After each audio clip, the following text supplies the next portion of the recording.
Hey, everybody, this is Craig Garber. Welcome to Everyone Loves Guitar. We're going to show some love to the rhythm section today.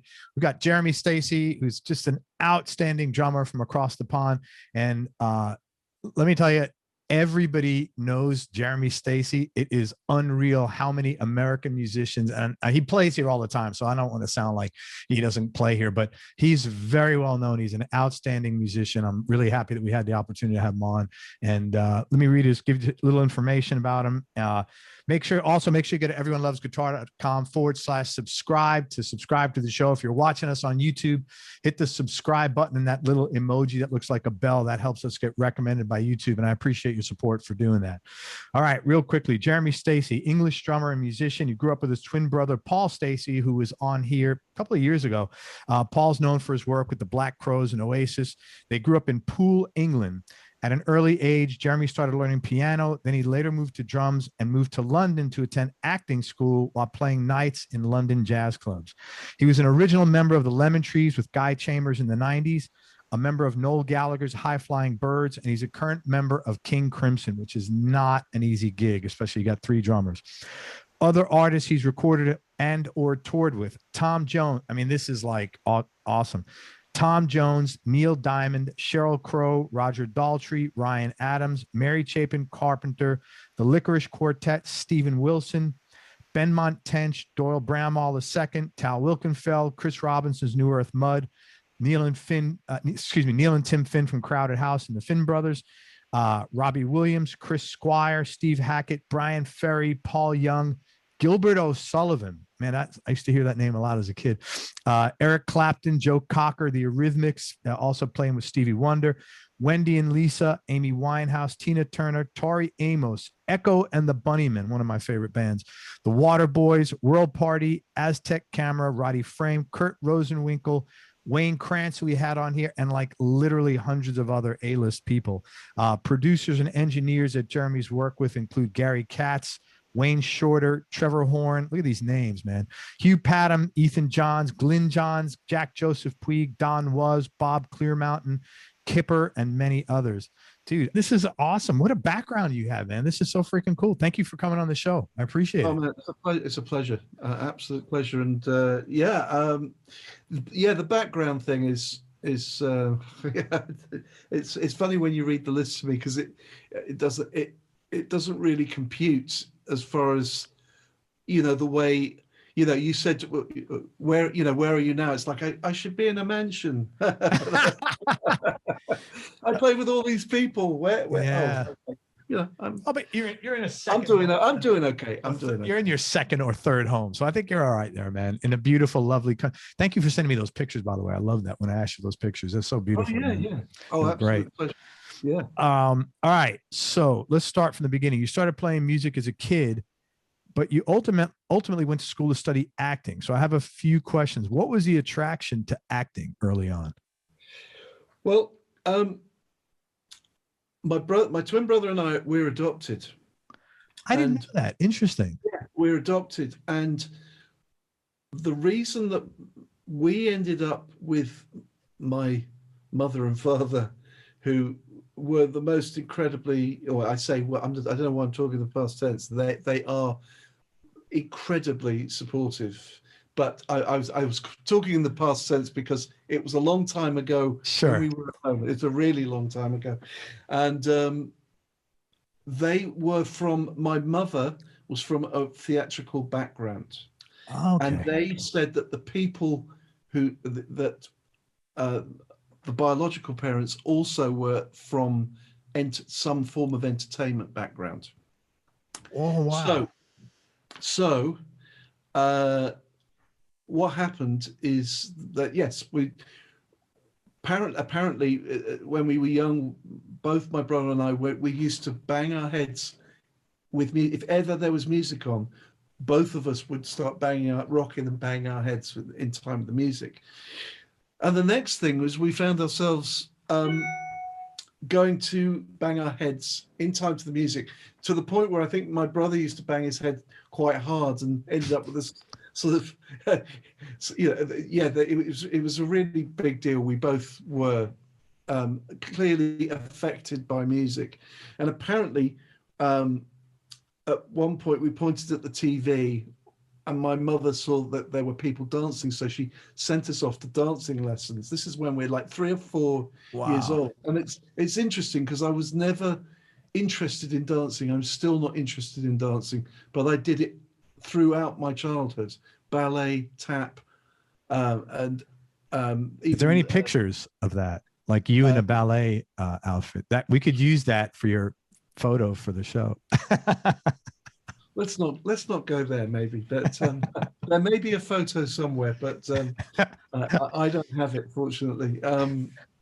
So there was that, and then there was a piano in the house, and I was always messing around on the piano, so we went to piano lessons. So there was just all this stuff happening, and I think that my mum went to this theatre school that was quite famous in England, and she saw that we just basically, it was music, dancing. That was all we were interested in. And so she called the school. The school also had an agency for doing for children to do TV. So my brother and I did adverts and TV, some TV shows. Did you? So we were child actors, and then eventually we got sent. I think what happened is we were going to these normal schools, and schools back in the 70s, they were kind of very, they're kind of rigid and not creative. And she saw that the creativity was kind of getting drummed out of us, which it was, absolutely. The teachers were not interested in creativity. Like music would be, only this classical, piece we'd study Fauré's Requiem or something, I love Fauré's Requiem now, but at the time, I think I was more interested in, playing with the band The Sweet or Slade or David Bowie or something like that. And none of that was, there was no jazz either. So, and eventually we went to the school where the agency was involved, this place called Corona Stage School. Lots of, as soon as we went there, it was like heaven. This is like when I was 13. This is in London. This was in London. So suddenly we were in London on our own. They found somebody who would put us up for the week, and then we'd go home at the weekends. Wow. And, how far out did you live? About 100 miles away. Holy shit. Almost 100 miles away. But because my mother knew the principal teachers at the school, they were the same teachers. They were old by the time Poole and I went there. They just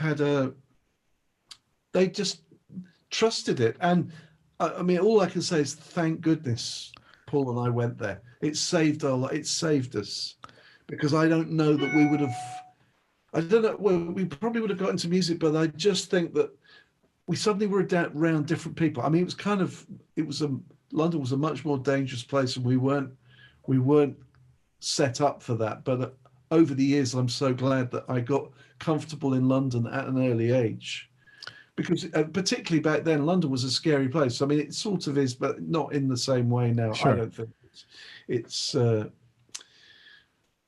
I think it is safer than it was then. I mean, I always was. There was always just stuff going on. You wouldn't want to go and walk into a pub, It was probably like a New York kind of thing. Yeah, well, I think the way New York has changed. But thank goodness that all happened, because again, it was like-minded people. As soon as we got to London, I met a load of people who were into Genesis, and yes, I'd never really checked them out. And so suddenly I'm listening to this whole other type of music, even though I had actually been very lucky to meet a drum teacher who stayed at my parents' house for a couple of months, who'd introduced me to drummers like Steve Gadd early on, like when I was 12, 13 years old. I didn't know anything about, I had a drum kit. By this point, when I was 12, I got a drum kit, but I didn't know anything about drums. I didn't even know who I wanted to play drums like. This drum teacher came down. He had a Buddy Rich record. He had a George Benson record with Harvey Mason. He had a Bob James record with Steve Gadd and Andy Newmark. He had a Tony. There was it was a Tom Scott record with Jim Gordon and John Guerin. Okay. And I didn't really understand it, but I knew I mean, my ear immediately went to this great music. Oh, he also had Asia, which he just bought. And what I mean, I think at that point, at 12 or 13 to go, Steve Gadd is my favorite drummer. Yeah, that's pretty intense. Rather than Ringo Starr or you know, I hadn't checked out. I mean, I'd heard a couple of Beatles records, but I wasn't thinking about Ringo or any of those people. And I actually came through to Ringo and Bonham much later in life. But interestingly, I got into Phil Collins when I was 14 or 15. Once I got to this stage school, Corona Stage School, and that was. I mean, Corona Stage School is so funny because if you ever watched the video of Brick in the Wall, yes, of course, many times. All the kids that are singing in the video, those are all my friends from the school, from Corona Stage School, because really it was a theatre school, and they're also the same kids are also if you watch the first Superman movie, you know there's I think there's a scene where the kids are on the bus on the San Francisco. It's on the bridge, San Francisco. The Golden Gate. Golden Gate Bridge, yeah, exactly. And you know, it's come off the edge, and Superman comes and saves the bus. All the kids on there. That was all done at Pinewood Studios in London. So that's cool. All the kids on the bus are just kids from a theatre school, because that's what happened back then. There'd be these theatre schools, and then there'd be 3 or 4. Interestingly, Phil Collins went to one of the other theatre schools. He went to Barbara Speakes, which was the other school, the rival school. So I'm so impressed with your mom, how committed she was to supporting you. It's incredible. I mean, we had 100% support. Some might call it spoiled. Which we were. Man, you know what? As a father, I don't think that's, if you have a child that, look, you got to do the work. If you're sitting there fucking off, you're not going to make it, right? So I don't look at that as spoiled. I mean, like, what a nice thing to do to encourage your. I mean, it's just like I had my kids in sports. It's no different, because that's what they liked, Well, I think my mum loved that. I mean, and it's completely my dad, even though my dad wasn't from entertainment at all. But he started noticing. I think what happened is we got a miniature snooker kit, right? So snooker's like pool table. Yeah. And the 2 pool cues were really short. And as soon as I got within a week, I wasn't messing around on the snooker table, and I had the 2 snooker, and I was playing on the back of the chair. And I think that was the moment, because my brother and I both messed around. Well, we'd both done piano. I'd done classical piano for like 2 or 3 years, went for lessons, which I'm so glad I did, because that gave me the basic understanding of. And I'm not a great sight reader, but I know what music is. I know, what a quarter note is. I know I can read this. I can read piano music slowly, but I can still read it. And that was so. Thank goodness, we had that. Yeah. But then we did a bit of classical guitar, I remember playing trumpet at one point, cello at another point. None of them stuck. Piano stuck, but all the others didn't. But guitar stuck for my brother. But he didn't want to play classical guitar. So when the drum thing, my dad realized that I wanted to play drums, and suddenly I got a drum kit. That's really cool, man. No, I think that's actually the number one thing that successful musicians have in common is they had support from their parents. That's like probably 99% of the people, of 800 plus people I've had on my show now. That's a pretty statistically relevant number. Yeah. Absolutely. I think, I mean, without that, who knows what would have happened. But the drums, then that was it. Once the drums came along, it was the tiniest kit. It wasn't a particularly good kit, but I just wouldn't stop. I was just playing it all the time. And within a week, my dad he said this to me later in life. He said, I knew within the first week that you needed a bigger kit, and that Paul wasn't going to play, because we were both Paul and I were fighting to play the drum kit, and he was like, right, half an hour each. You can go in for half an hour. You just time it, and then you can go in. And we're 12 years old. I'd play for my half an hour, and as soon as the time was running out, I'd be like, oh, I just want to carry on. And then Paul would come in and play. So we were doing a shift on that. But after a while, Paul stopped being interested. So anyway, he ended up with an electric guitar and an amplifier, and I ended up with a bigger drum kit.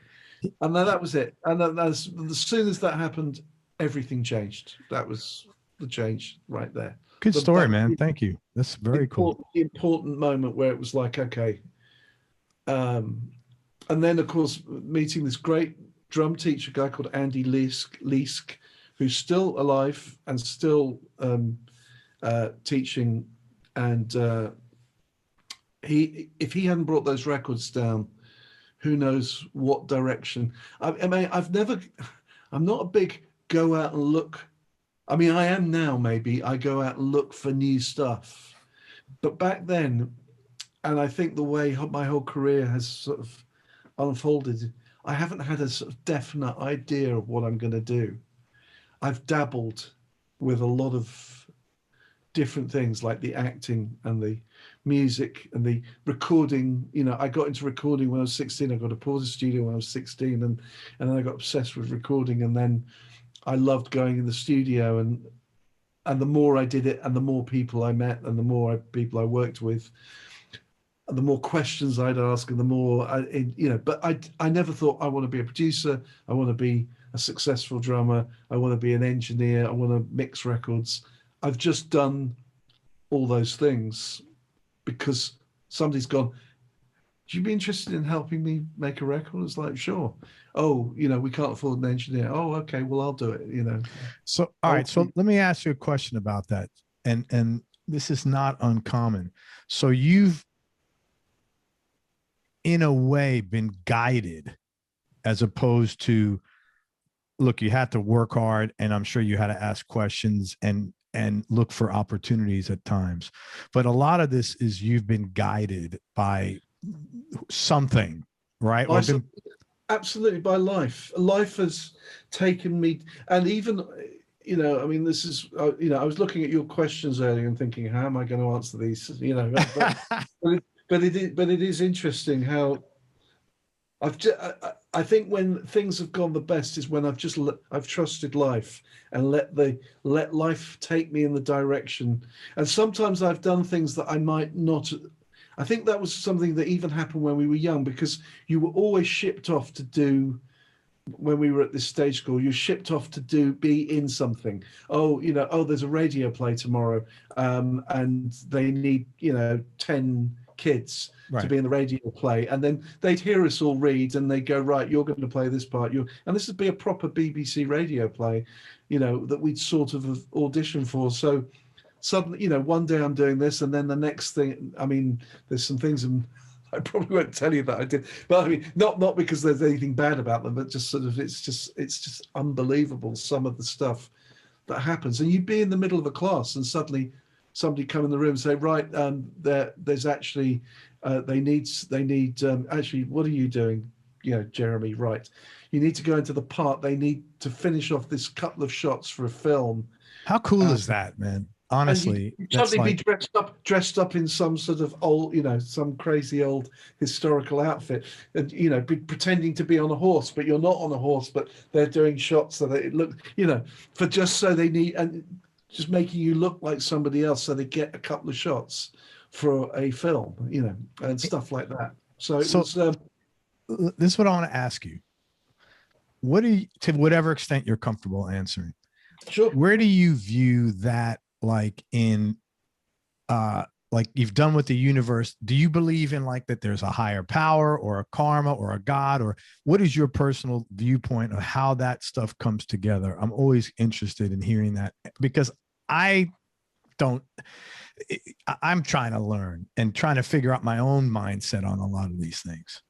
Well, I'm trying to learn, and I mean, I think, I've gone through all sorts of phases in my life, including, you know, I got into meditation for many years, and thank goodness I did. That's all I can say, because I don't know whether I'd necessarily be alive. In what way? You know what I mean? Well, just in the sense that, you know, I had a relationship that went very bad, and I was very hurt, and you know, I was incredibly unhappy, and it was affecting everything in my life. I couldn't really function very well, and through that I already had started looking on a more spiritual sort of side to things. And I stumbled on this thing through a friend who'd been telling me for years about it anyway, about meditating. And I started meditating, and I suddenly went, oh, hang on. Well, there's something in this, you know, for me. Yeah, yeah. I'm not one of these people that I think everybody has to find their own path. Totally. Yeah, there's no. I'm not fixed on any. I know. I'm not anti-religion. I'm not anti-religion. Here's the book. Yeah. No, I mean, maybe at the time when you find something, you're going, wow. You tell all your friends, and everybody's looking at you like, uh-oh, he's converted. He's gone. It's not religious. That's just. I mean, it was actually from a point of enthusiasm. Yeah. But yeah, no, I would say that I'm also, my mind's open up to it, so that I don't think it's the only way, and I don't think necessarily I agree with all of it necessarily now. Yeah. But I still believe that life unfold. I mean, I think I really do believe that. I mean, maybe not in the moment when things are going wrong. You're just going, oh, you know, life. Yeah, how the fuck do I grind through this? Yeah. But usually, when you look at all the situations that each thing has led to something, learning that I've needed to learn something. You know, I've needed to, you know, love myself more, for instance. You know. Yeah, which is I realized that one of my problems was I hated myself. You know, in my late 20s, and as soon as I became aware of that properly, then there's things that you can do to work on that. Yeah, sure. I mean, there's incredible things you can work. I mean, I'll tell you one interesting story. I mean, this is, you know, because I do believe in manifestation at some level, and you know, whether it's a higher power. I mean, I don't. It's not even that I want to go into it, or I think there is something, and it's up to everybody to believe whatever it is for them. But I'm totally with you on that, man. Yeah, I don't 100%. I don't really want to say it's this or it's that, because I don't feel like I definitely know. But all I know is that there is something.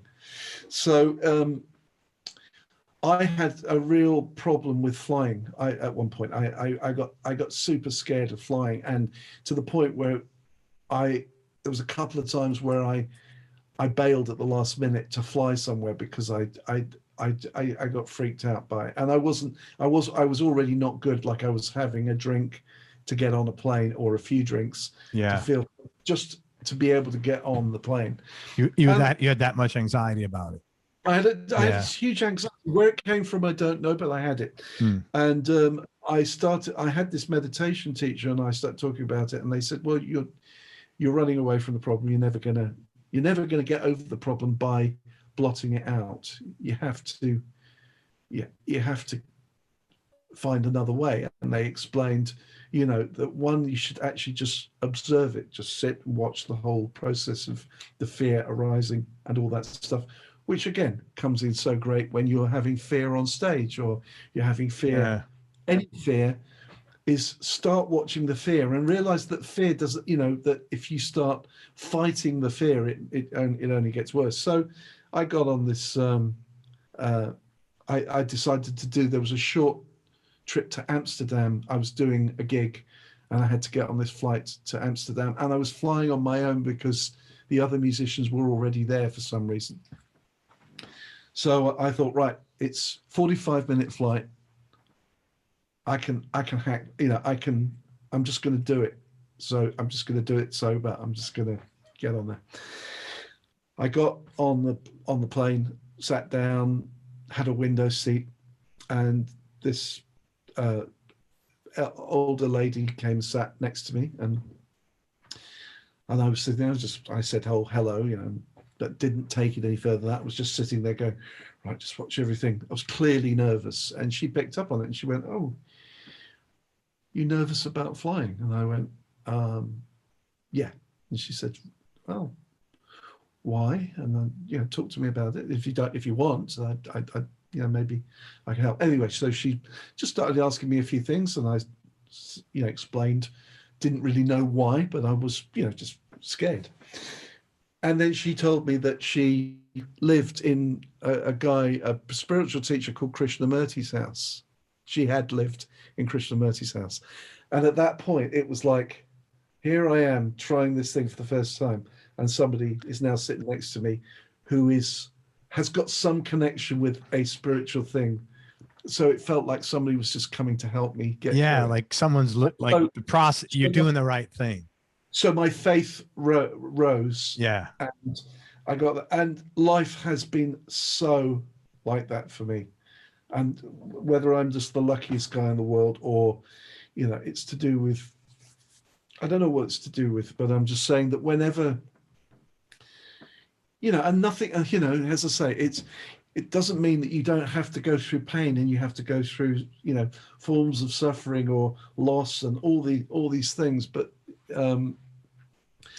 whenever stuff gets difficult, I just try and remind myself, trust life, just trust life, and see the whole thing, just watch the whole thing unfold.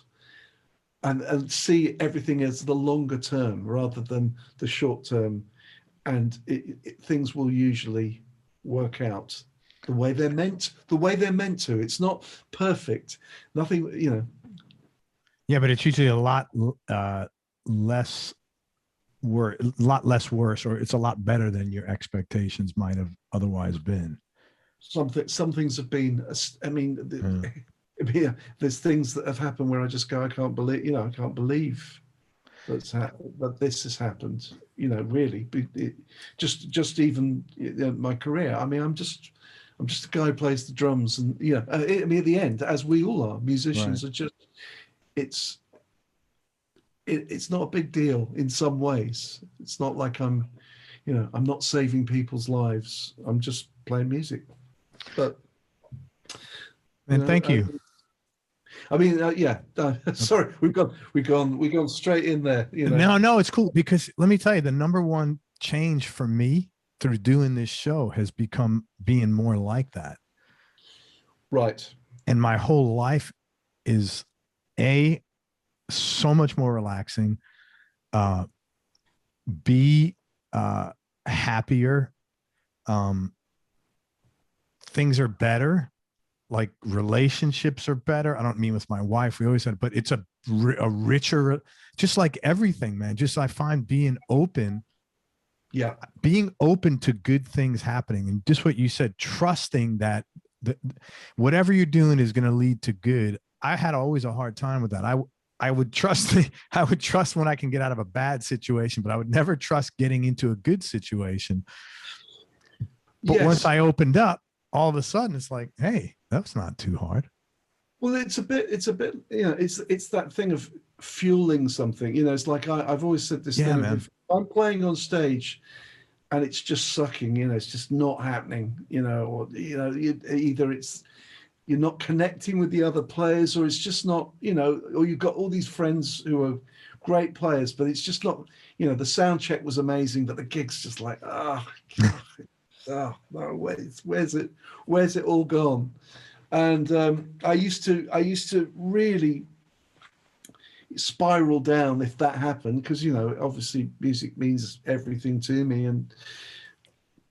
but what I discovered when that happens, which doesn't always, but you just don't know, you've got no control over when music just isn't firing on all cylinders, and I'm talking particularly about more improvised music, because if you're just playing something that you've practiced and it's pretty easy to get it to a level unless you just haven't done the work. But Sure.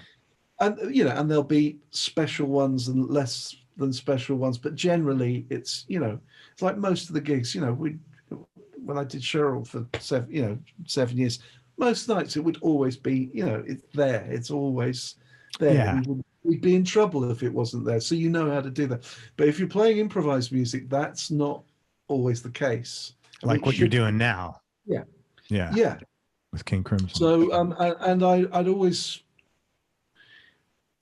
it would always be really awful when it wasn't happening, and then you start, you know, because when you're playing jazz, you're playing in small places, so you can feel the audience going, yeah, this sucks.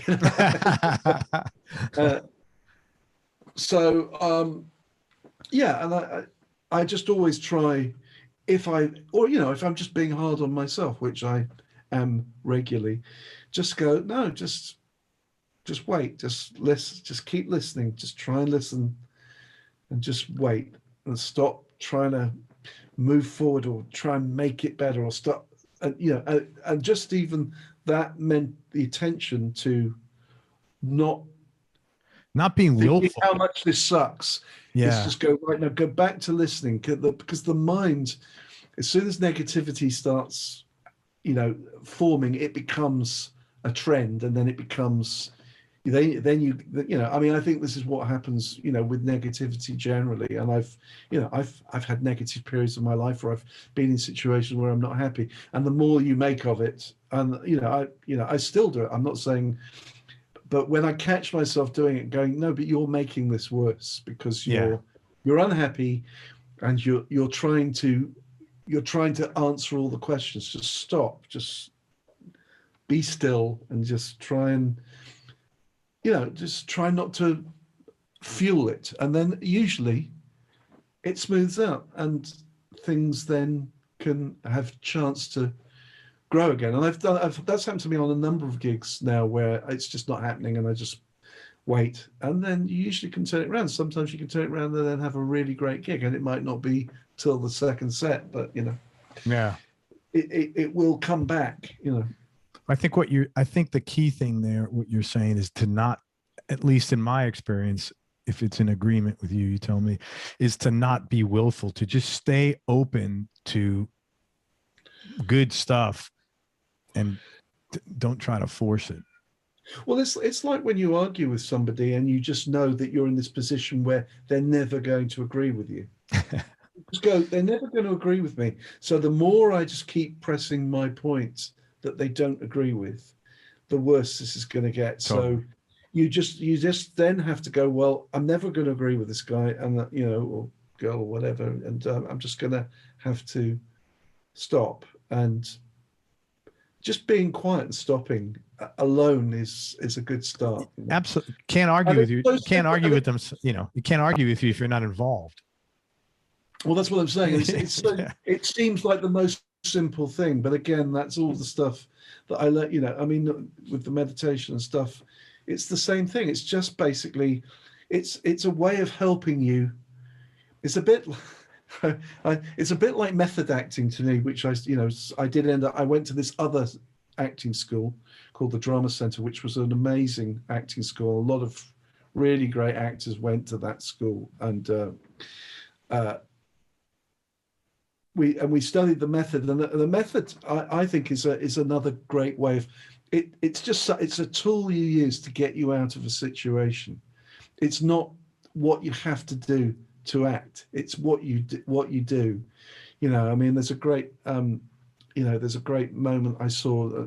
I think Dustin Hoffman was doing acting courses online at some point, and he said, I got to scream at this person who's an actor, who's somebody I have no reason to shout at, but in the scene I have to shout at this person. So in my mind I'm just going to shout so loud and angry, I'm going to shatter this piece of glass that's between me and the actor. Oh, okay. But that's a technique for just going, suddenly, so you're not thinking how angry you are at that person. If you can't naturally make that happen, right? Just imagine you're going to shatter a piece of glass with your voice, with how extreme, and then that's easy. Yeah, that's really good. That's an easy thing to imagine. And I think the same, for me, I think the same with a lot of, spiritual things or meditation things. It's just like, I'm depressed. What do I do?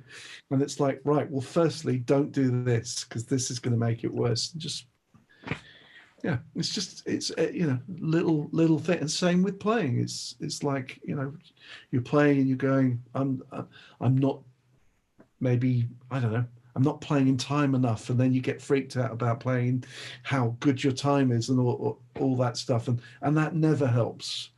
I mean, I don't think worrying about stuff doesn't help. You've just got to calm down and find a logical, easier fix.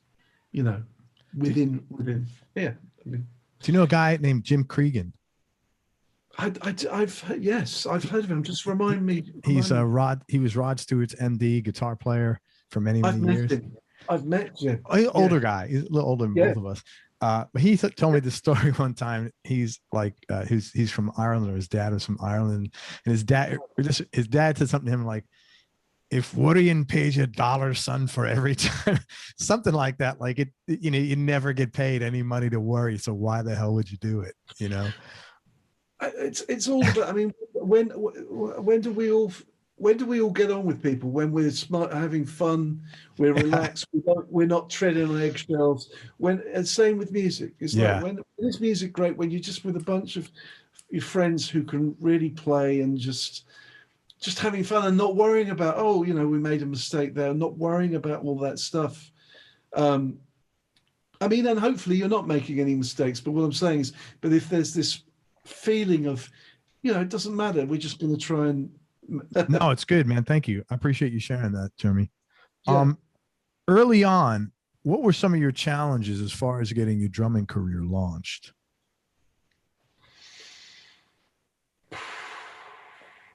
Well, I mean, firstly, I really wasn't very good. I really didn't. I don't know if I was ever a natural drummer. I don't know. I don't remember. I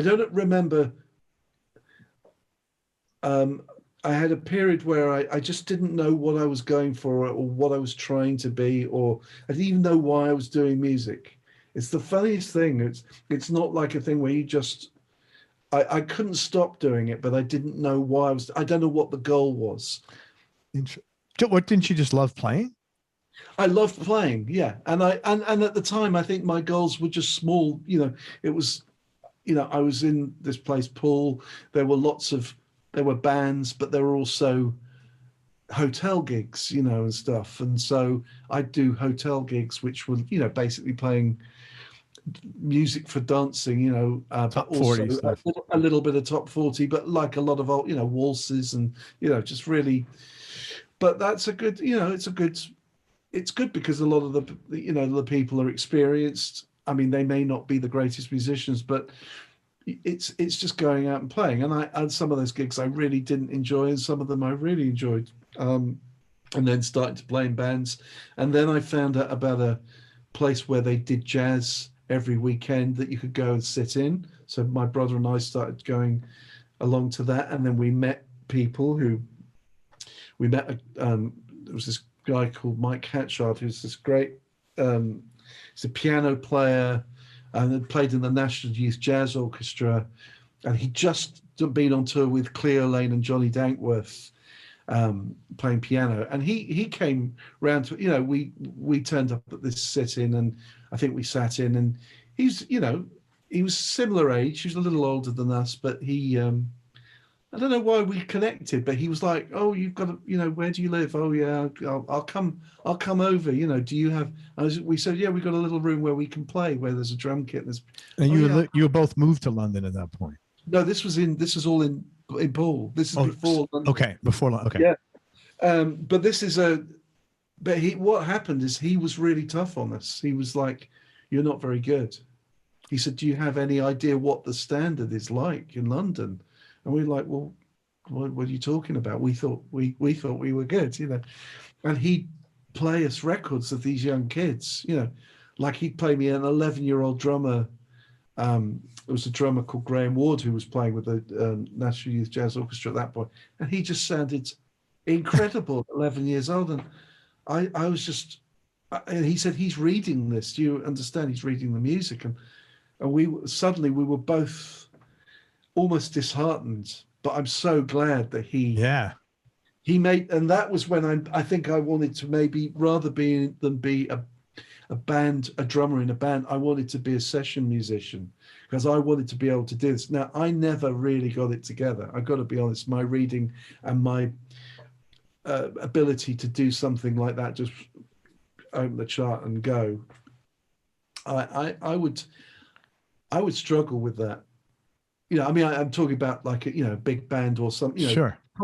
So I open the chart and it's a simple sort of song of following a chart, no problem. And if it's complicated, I can read it, but I'm just not going to be able to go 1, 2, 3, 4. Sight read it, yeah. I just, even now, it's not something that I'm very good at. Even though I've had to do it a couple of times, and I've just had to. Yeah, but that being said, that is not a primary skill set to be a successful session drummer. There are guys that do that are needed. It's a real, as you know, it's a small niche of guys. And well, I've done it. I have done some of those sessions, so I can do it. I'm usually extremely nervous, and right. but what I do is, if anybody ever calls me for stuff like that, I say, look, just send me the charts 2 or 3 days before, right, because I will do a good job if you do that. If you don't send it 2 or 3 days before, I can't guarantee that I'm gonna, I can't guarantee that I'll even be able to do it necessarily, but I probably will. But I just don't want to. Well, why would you put yourself under pressure if you don't need to? And so what the hell's the point?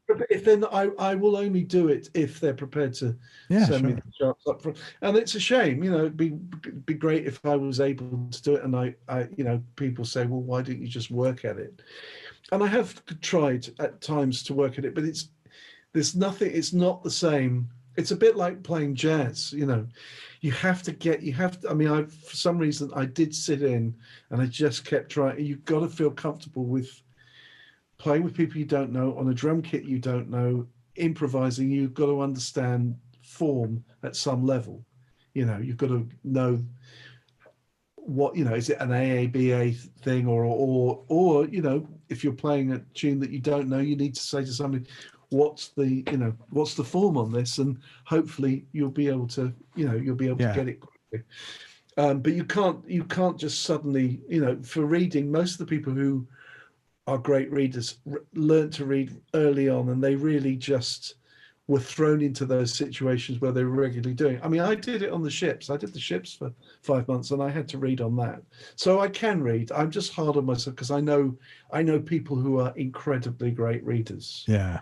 Those guys will always have a way. And it's funny because I there's a drummer called Ian Thomas who's a friend of mine in London who's a great reader and does all the big sessions. And he actually said to me, if I can't read something, I just usually, or if I see something that's written all in 16th and 32nd notes, I just he said I just write it out half time. Okay. He said, then it's just easier to read. Sure. He said, if it's really complicated and I find it struggling, he said, I just quickly write it out in half time. That's a good. What a great idea. And again, that's a really good idea. Here's a tool. It's not a case of can you do it? Can't, same with the acting. Same. It's just we all discover tools to find ways to do things. Unless you're one of these people who's just spent hours and have been to conservatories, music schools, and all the rest of it, which I haven't. I just very few people have, Jeremy. As you know, Yeah, but a lot of the great American musicians have been to Berkeley, or they've been to North Texas, and that grounding is so it's a great thing to have under your belt. And I think I remember. I mean, I don't want to quote Wayne Krantz on this, but I remember him saying, I spent a lot of time unlearning what I learned at those places. Yeah. So maybe there's a point to that. I'm glad that there's I've found my own ways through experience, through my own errors, how to deal with situations if they become difficult. But most situations, most sessions I wouldn't say are difficult. It's just trying to come up with something that's really good, that really sounds good, and that really works for the music, which is, I just try and trust my instinct. I go, I'm going to try and do it like this, and I usually make a quick decision when I'm learning a song and just go, oh, I'm going to try this, Well, if your confidence is remotely shaken, you should carry this around and just like read the third paragraph of all the artists you've worked with. You got to be doing a lot more right than not. So, but the other thing is being allowed by the producers to try things, because I think my best work is when I'm on the edge. So I don't like having a set drum kit. I don't like having a defined setup. I like taking quite a lot of equipment to a studio and then listening to a song and going, okay, this is definitely a 24-inch double-headed, or I go, that's what I want to play on this. I want a boomy bass drum. I want maybe 2 snares, and maybe I'll put a tambourine on this, or blah, whatever it is. If the music requires a little bit extra, as far as, sometimes you just go, I just need a regular, one rack, one floor, bass drum, snare, a couple of cymbals, and I'm just going to go bam, bam, bam. That's what this song needs, and it just needs to be a normal sound. Right. But if there's a way where I can go, maybe I won't do a normal sound. Maybe I'll just try. That's when I think. That's when I think I do some of my better work. Maybe I don't know. I just like trying stuff and messing around and seeing if something interesting and different will come out of it. Well, let me ask you about speaking of some of the artists you've worked with, okay? And tell me, how did you wind up first connecting with them, and a cool or interesting story about working with them? And so let's talk about King Crimson. And also, when you came on board, how many drummers were there in the band? Well, King Crimson started again in 2014, and I wasn't originally involved at all with the new King Crimson, which was the 3 drummers. The 3 drummers was Pat Mastelotto, who'd been in the band since the 90s, Gavin Harrison, who'd come on board around, I think it was around 2008, which was because as many times as King Crimson has finished and Robert has said, that's it, somehow it's managed to come back together in these different forms. Because I think at one point it was Bill Bruford and Pat. Anyway, so it was, and then there was the other drummer was Bill Rieflin, who unfortunately passed last year. And Bill, I think the way Bill came into King Crimson was he was in Toyah's band, Toyah Wilcox, who's Robert's wife. And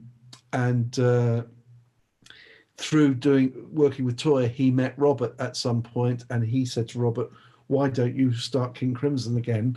And I don't know whose idea it was. I'm assuming it was Robert's, because most of the ideas for formations of the band are all Robert's.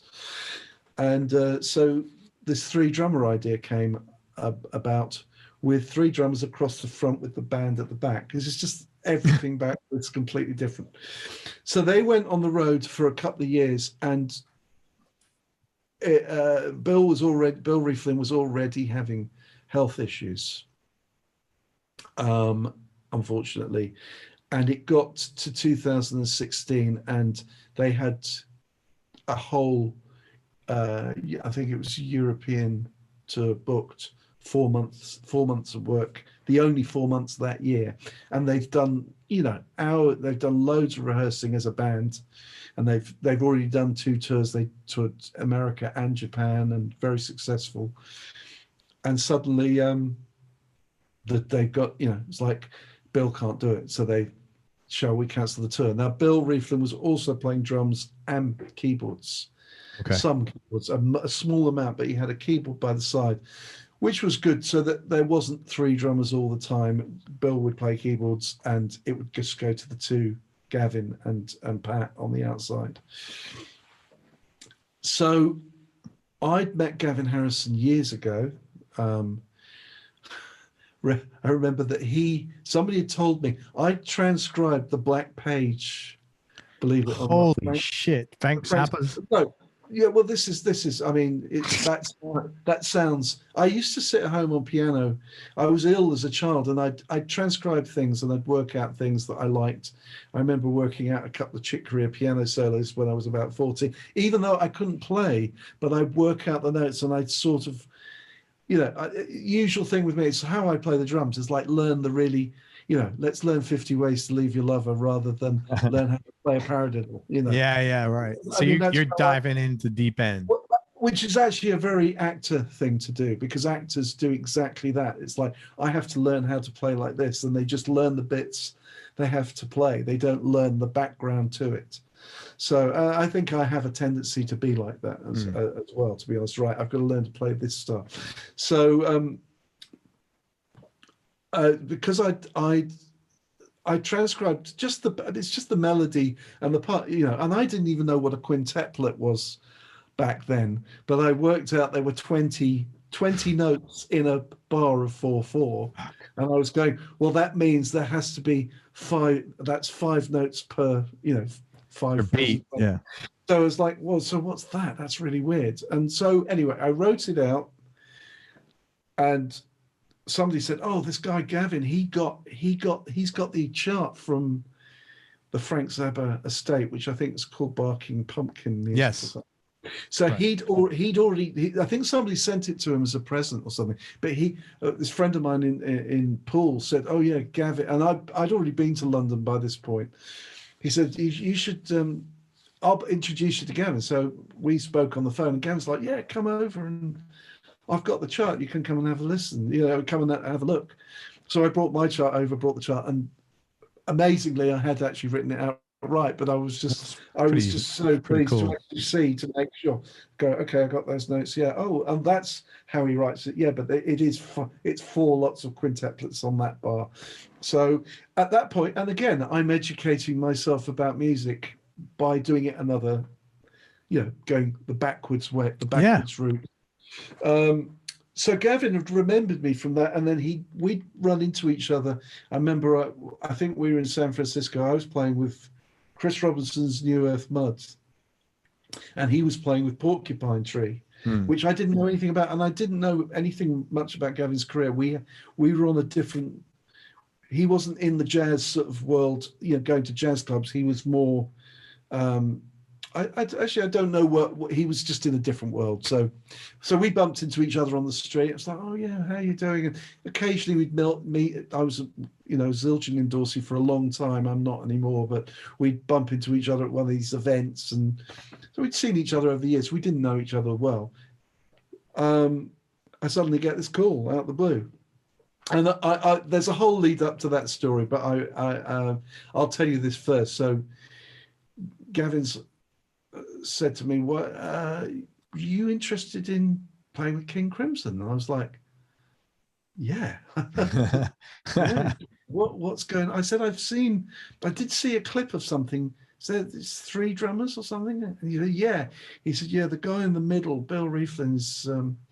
He said, we're not able to talk about it, and we're not going to announce it, but he's sick and he's unable to do this 4-month tour. And I said, well, when does it start? He said August, and I was working with Noel Gallagher, and I was booked up till July at that time. And so I went, I'm definitely interested. And he said, okay. We said, well, you've got to meet Robert first, and Robert will decide. He said, but I'll call Robert, let him know that you're interested. So he called Robert, told him.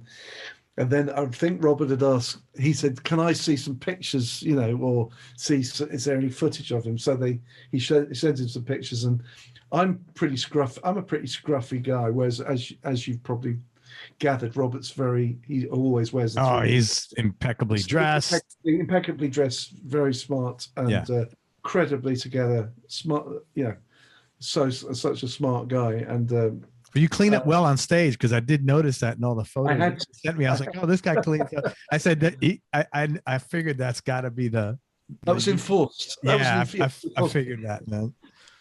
So Robert said he's really scruffy, and Gavin came back to me and said, yeah, he's a bit worried about your scruffiness. And so funny. He said the reason I called you, I've got to be honest, he said, I know we haven't really been in touch. He said, but I know that you can play keyboards, can't you? And I went, I can. I said, I haven't played keyboards for 20 years, and I haven't really played in bands. I said, but I can play keyboards. He went, sure.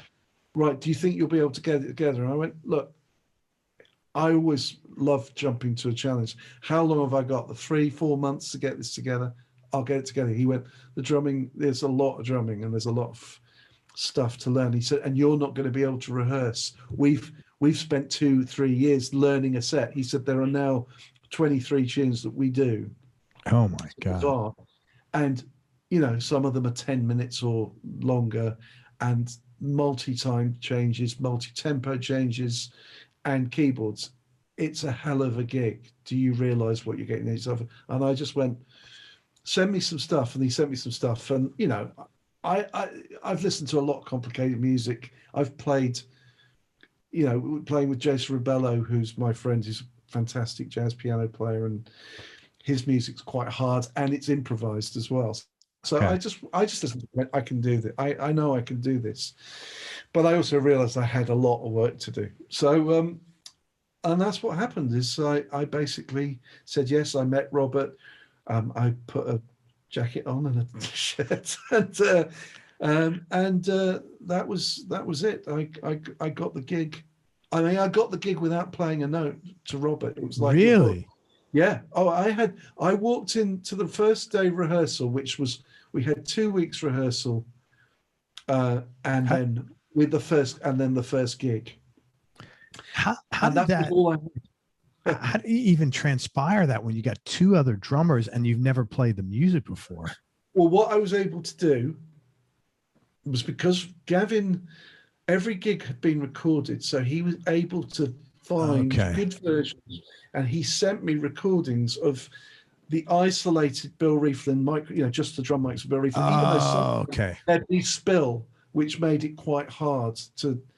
So I got all Bill Rieflin's drumming and keyboard playing separate files.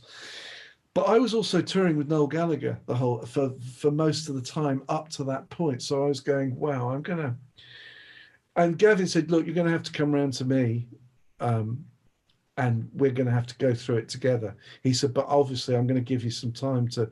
He said, there's no point you coming around tomorrow because you'll be starting from scratch, and you need. So they were taking a complete, and thanks to Gavin, he was taking a huge risk, not only from his reputation, because he's saying this guy can do it. If I hadn't been able to do it, they would have been completely stuffed. They would have probably found a way to sort of muddle through the gig.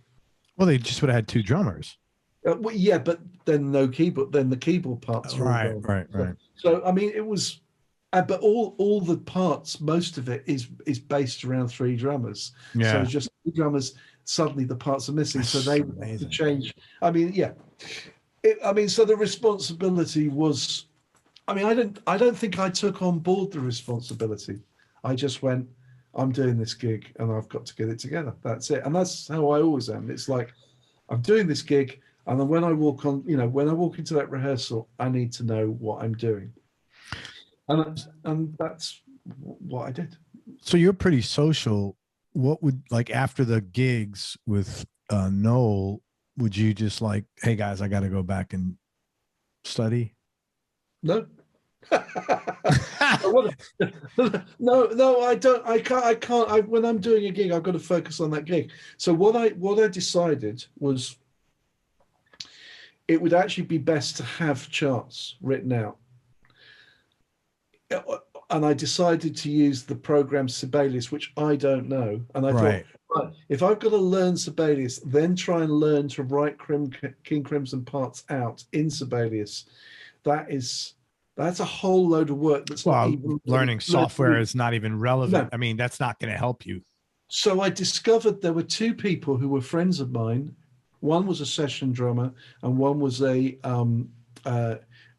musician, multi-musician, who both knew Sibelius well, who were both good at transcribing. And I said to them, "I'll pay you." Okay, great. So you hired someone to do that. I hired somebody to write out digitally perfect charts. Now, as it happened, and you see, this is the thing. So I got these initial charts, and I'd look at it and go, "Oh, hang on, that doesn't make sense." Or, yeah. But so I started looking at the charts, listening to the stuff over and over again, looking at the charts.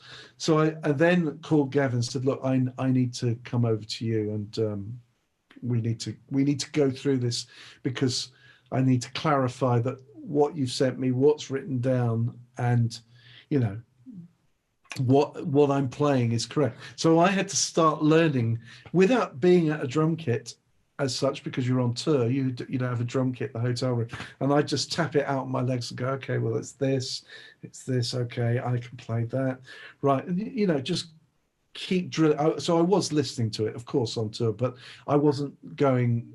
I mean, the Noel gig wasn't social particularly. Okay. You're touring, you're getting up in the morning, you get back to the hotel, but I'd just get back to the hotel and I'd keep listening. Just I'd keep listening on my phone, even without charts. I just to get the songs down. Make it so that it's just in there. And did you only, just curious, were you only listening to Bill's part, or like, because at some point you had to put that in context with the what I got sent is I got files. So I'd get a stereo file of Bill, a stereo file of Gavin, a stereo file of Pat, and a stereo file of the music of everybody else. God, that's a lot of work. And what I did is I imported it into GarageBand, which I had on my computer, and I just listened to it in GarageBand. So I could I'd go, right, let's listen to the first, 32 bars. Right, Bill on his own, and I'd check out what he was playing. Then I'd listen to it, or I'd start in context and then slowly take people out. And but it's when you've got 23 songs. I mean, 3 hours of music a night. So fuck ton of music. No, it was. I mean, it was clearly. I knew if I had charts, at least if I had charts for the rehearsals, but if I trying to remember everything, and I'd already, at this point, I'd go to Gavin's and I'd go, right, this is what I've got. Let's play this. And we'd play it. And he'd go, "You messed that up." And I'd go, "Yeah, I messed that up because I read it wrong." Okay. And then he'd say, "Well, why are you playing that bit?" And I'd go, "Because Bill is." He went, "Is he?" Right. And we'd listen to the recording together. I mean, Gavin did an enormous amount of work with me. That's really cool of him. Oh, well, Bill's not actually supposed to be playing on that bit. I've sent you a file where he actually jumped in on that night, and he's not supposed to play there. So I go, "Oh my God! Well, how the hell you?" So then I go, right, that cut it out, and then I call the guy who'd done the Sibelius thing. I say, right, bars 36 to 43, just put, tacit or whatever. Yeah. And so basically, we worked out between me going over to Gavin's. I think I only went 3 or 4 times, but I'd do 2 or 3 days at a go, and then I'd have a break for another month, go rework everything that he'd said, check everything, go back a month later and go, right, this is where we're at. And he'd go, "Oh, you still haven't got that bit right." And so we formed it together, but it was only the drums that we formed. I didn't get to doing the keyboards with him because he didn't have a keyboard there. And he said, "Look, you're on your own with the keyboards. You're going to have to get it together." How did that go? Was it intimidating? Well, the most difficult thing for me was that I didn't have a keyboard rig, and they said, "Well, look, Bill is leaving his stuff. You can obviously use your own drum kit because you will want to, and I'm sure he'll want you to." He said, "But you can use his keyboard rig." But I didn't get to the keyboard rig till the first day till the day before the first day of rehearsal. So you had 2 weeks in a day. So I had 2 weeks in a day, and I'd worked stuff out, but I wasn't working it out with the sounds. And what I realized once I got to Bill's rig, Bill sent me a whole load of notes. You need to understand that this, and on this one, he didn't have a computer system. He had an individual keyboard and a reverb unit and a module, which was a mellotron. And so it was like this multi thing. And that was the other thing. About a week before I started the rehearsals, Robert said, "Oh, I want to do this other song that we haven't done, that we've all got to learn," and just suddenly sent me this new song where I had to play. It was all keyboards and it was piano parts, and I went, "Well, I've only got this little sort of synth keyboard. This is a piano part. I need a weighted keyboard." So then I spoke to the tour manager. He said, "Look, we'll get you one." The keyboard came and it wasn't a weighted keyboard. It was the wrong one, but it was too late to change it. So I had to do a whole first tour on this terrible keyboard playing these piano. But anyway, everything logistically was a nightmare with the keyboards, because it wasn't a case of going, right, here's this next song, right, I've got to do this. It would be like, right, I've got to change the mellotron, I've got to change that sound, the reverb, this on here. Okay. Right, I've got to make sure this is on the kit. And they're all sort of waiting to go. They're all looking at me going, and so I then had to write these lists for the set list so that I could do quick changes. So while I'm working on another song, I'm going, right, at this point, I don't have to go back to the keyboards and I get a break for 2 bars here. So let me get the keyboards ready for the next song. I mean, it just was, Did he realize, did Robert realize the undertaking involved? Was he? He realized. Well, fortunately, I had got the drums pretty much together. I'd got it pretty much together, and I have to say, after the first day rehearsal, there were notes from Robert and stuff about things, but they were subtle things. He was like, "Do you have a volume pedal? Because we really need to get the expression of, the strings fading in." And I was just like, "Yeah, sure, I'll try and get that." I mean, he was already going into details of how things were played. And I said, "Look." Yeah, but that's that's a positive thing. It's not like, "Hey man, you need to redo, bars 12 through 40. It wasn't good. That's I'd have drum notes from Gavin about, but the thing was, I think my experience as a drummer was kind of different to Bill. Had always been more of, like a rock drummer. He was in REM and he was in Ministry, and this music was more, I think he grew up with it, but I don't think he played as much. He was very good, actually, I have to say, really good. But I think I was probably more comfortable with the technical side of the drumming. Right. So Gavin said there were things where he'd asked Bill to play something and Bill couldn't really play it, so they just forget about doing that. And he said, "No, he said, you can play the stuff that I ask you to do, because you've got I haven't got the technique that Gavin's got, but I've got some background of technique, I suppose, somehow. Well, however that's worked out, or I've just listened to that sort of music. So, so I was able. It was good for Gavin because we were able to push things a little bit more, so that he would be able. There were things we could do that we weren't able to do before, and it was. I can't remember how nervous I remember feeling on the first day of rehearsal. Apart from the fact that, Robert Fripp and Tony Levin, Mel Collins are walking in, who've been playing in the band for years, and this is nothing to them. And both drummers, they've done it before. They've been around this for years. For me, I'm in the room with a completely new set of people who I don't know. And one of them happens to be Tony Levin, that I've been watching since I'm 16 years old, playing with Paul Simon at the Tower Theatre concert, which was one of my favourite concerts of Steve Gadd. And I just remember watching that over and over again. And suddenly that guy's standing behind me for my first day of playing with King Crimson. It's like, it was at some level, it was it's pretty daunting, you know. But I just did. I think I did the homework, and I managed to pull it off. So right on. And now you're obviously totally comfortable with the gig. I'm totally and it's developed. I mean, the first tour I was replacing Bill Rieflin, and then, I mean, that was the other thing that was amazing about Robert. Robert said to me, he said, "You're not. This isn't a temporary measure. If you come and do this, you're in the band and you're a member of the band, and if Bill is able to come back, which he did, and I became very good friends with Bill, and but this is the classic thing. I'd learned this whole set doing it this way, replacing Bill. The next tour, which was the following year, I then had to meet up with Bill, and Bill went back to playing his old keyboard parts mostly, and I had to find new keyboard parts, which were all the parts on the record that weren't being played. So my whole keyboard gig completely changed for the next tour.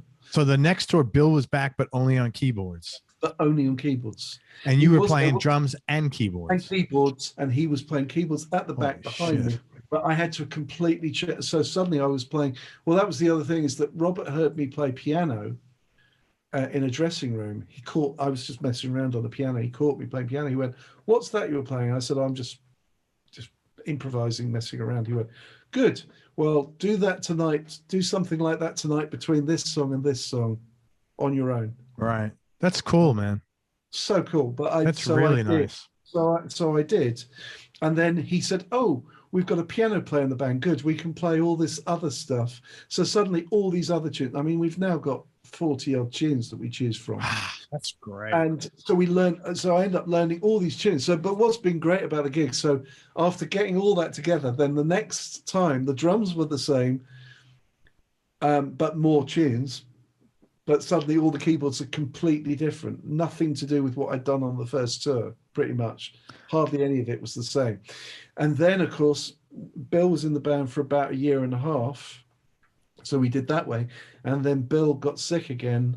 And that was obviously he got to the point where we knew that he wasn't going to be able to make it back. This was it, which was very, very sad, because I say I got on with him so well. And he's such a great guy and funny guy. And then we tried to get a replacement keyboard player for Bill to play his parts while I stayed on the other parts. And we tried something and it just didn't work for some reason. And it wasn't the guy that we got in, it wasn't his fault. It just didn't work. We none of us could work out why. And then Robert came, I remember Robert coming to my room after the second night going, "It's not working and I don't know what to do. We've booked this guy and it's just not, we can't carry on. We need to find somebody else. Do you know anybody?" And we were, I was saying, well, my brother could come in because he can play keyboards, but he can also play guitar. So maybe he can. Yeah, right. Blah, blah, blah. And it was like, yes, I don't know. And then there was another keyboard player they were talking about. And then I just said to Robert, I said, "Look, we're doing these rehearsals now, but I've got a month before the tour starts. I think I can play Bill Rieflin's keyboard parts and mine." Holy shit. Because I'd been doing it for a year and a half by that point, and I'm comfortable. And I was going, well, I know what Bill's parts were because I used to play them at the beginning, and I know my parts. But a lot of it, there are ways that I could actually do both. Not all of it, but maybe we can trigger something or we can cover it another way. And he went, "No, I don't think that's going to work." And I went, "Well, look, tomorrow when we rehearse, that's what we're going to have to do. I'll try and show you what I can. I might be able to do a couple of songs tomorrow and be able to do both parts." And that's exactly what I did. So we went the next day after being an 8-piece for almost 2 years, because we started, it was a 7-piece band. Bill was, left. It carried on the 7-piece band, and then it became an 8-piece band. And then so we did that rehearsal the next day, and we did 2 or 3 songs, and Robert stopped the band after the 3rd song. He went, "Okay," he said, "we sound like a band again. Hands up who would prefer to continue as a 7-piece with Jeremy covering bills, and everybody put up their hand, including me. He went, right, that's it. We're a 7-piece. And that was it. Wow. So then, yeah. I mean, it says a lot about him as a band leader for a guy who's been, to be that open and non-egoist about it, that's pretty cool. I mean, he's I know that Robert doesn't like being complimented in a way, but he's one of the best band leaders I've ever worked for, and well, he is the best, actually. I mean, he's the most decent, he's the fairest. Everything on the business side of everything is beyond fair, and yeah, I mean, he's something else. So it's really really good. So how many tracks are you playing now? Drums. How many tracks are you playing drums and keyboards? How many tracks are you just playing keyboards? Well, that's the thing, is that the only thing now is that my gig has become, I would say, it's either 50-50 or even 60-40. And it got to a point where Robert 60-40 keys, drums. Yeah, keys, drums. And I started, it got to the point where it was getting more and more. And Robert still is asking me to do more keyboards, because he likes, I think he likes the way I'm playing keyboards, but I think he likes having the keyboard parts covered. And I actually said to him, I said, do you think I should just play keyboards, Robert? Because it's getting to the point where I'm the middle guy, I'm in the center, and I'm hardly playing drums. Depending on the set list, sometimes I'm hardly playing drums. Like, there was one gig where I think I played drums on the first song and the last song of the set, and I didn't play anything in between. Wow. And I said, I'm getting to the point where I'm just playing so much.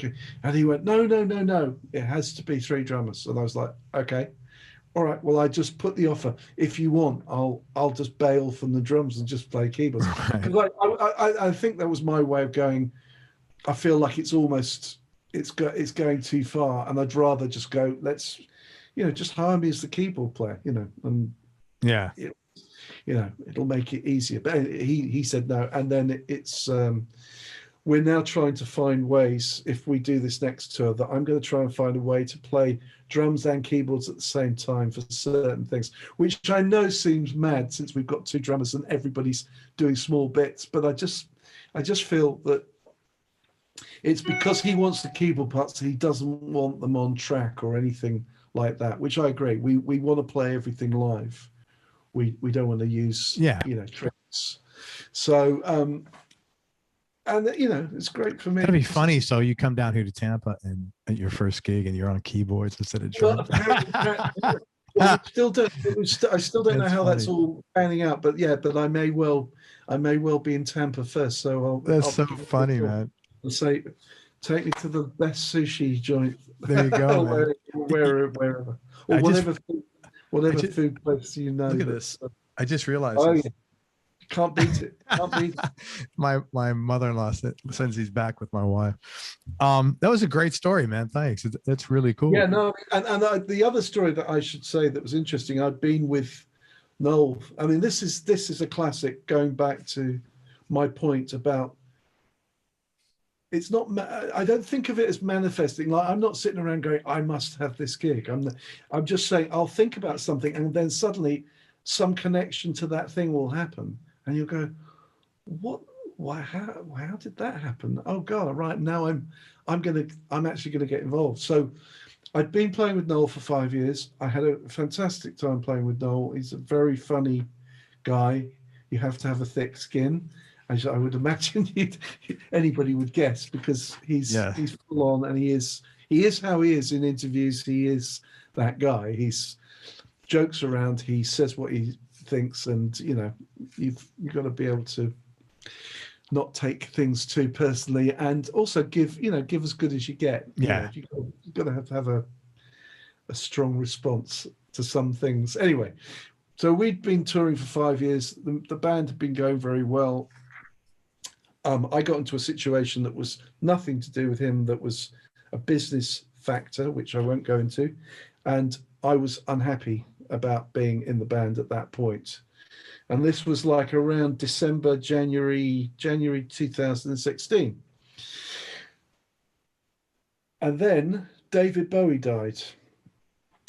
And I know this sounds like a funny thing, but David Bowie died, and Mark Juliana, Tim Lefebvre, and Donny McCaslin, who I know all three of them, were playing with him on the record Black Star, which is just such an incredible great record. I got Tim coming on here like next weekend. I love Tim Lefebvre. Yeah. And so we there's this incredible record. They're playing with him. And I knew that nobody had told me that he was ill, but clearly something, some stuff was going on. And then suddenly the bombshell, Bowie's died. And I was just like, oh man, that's so, I don't know why it had a huge impact on me, because I wasn't necessarily following him, but I was really, that record and the record before that he'd done with Maria Schneider was there was another record as well with, I'm trying to remember that track with it. I really got back into late Bowie, some of the stuff in the 90s I wasn't so into, and actually the 80s.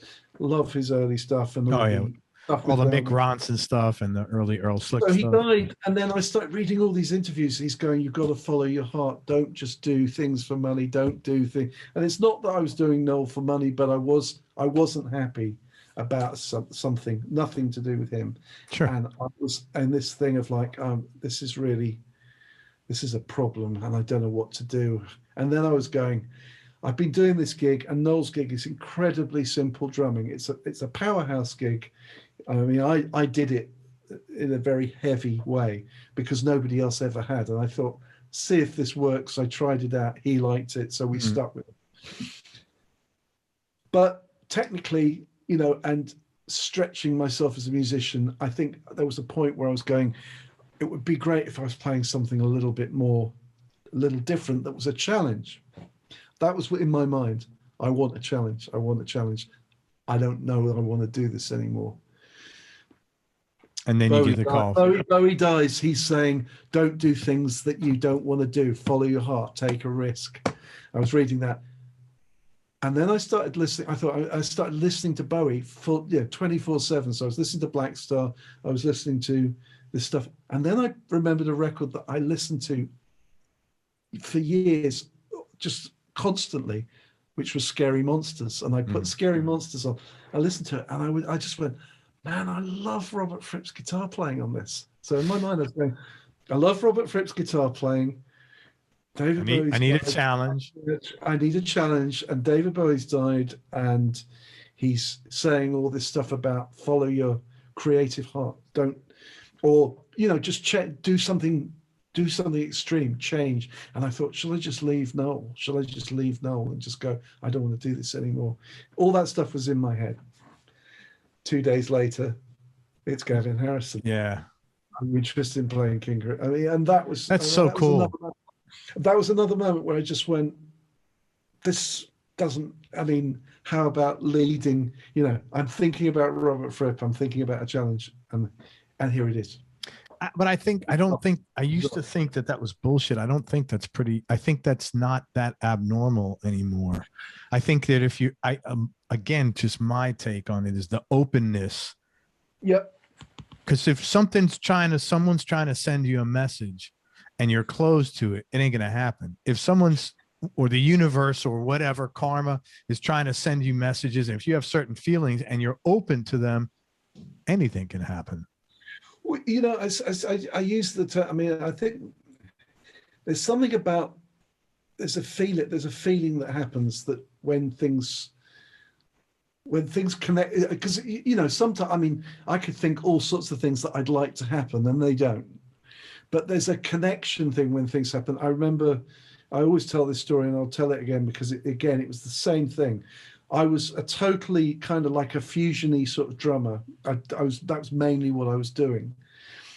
And I was out on tour I just did a couple of gigs with this band, interestingly in Amsterdam again. Don't know if Amsterdam was where the spiritual center is for you anyway. I'm in Amsterdam playing with this band, and they're good, but I'm playing it's very big drumming, big, I remember I had a big rack and I was playing a lot, a way that I don't play really anymore, but, I had lots of cymbals and I was playing pretty busy. And somebody said, oh, there's this band playing called World Party. I don't know if you've heard of World Party. I have. I don't. I would be lying if I said I'm really familiar with music. I got invited to this gig after we'd done our gig. I had no thought in my head. I was about to go. I did go into the monastery at this place where I was meditating for a brief period, just to leave the world for a second, and that's what I was about to do. I had that in my mind. I'm going to just check out and hang out in the monastery for a while. Check out, and just meditate. And I was in that mode. And I wasn't particularly happy with my drumming. It's like I was very into the whole, absolutely no disrespect to them. I was into Weckl and Vinny, and I was still into Gad, but I was kind of into that sort of playing. I went and saw World Party with this drummer Chris Sharrock, who played in the last. He was actually the last drummer in Oasis as well. Yeah, I was going to say I know that name. He's in BDR. I saw Chris Sharrock playing with. And this is 1989, and Guy Chambers was the keyboard player. So Guy Chambers was playing keyboard. Jeffrey Trott was playing guitar. Mm-hmm. I don't know him. No. Okay.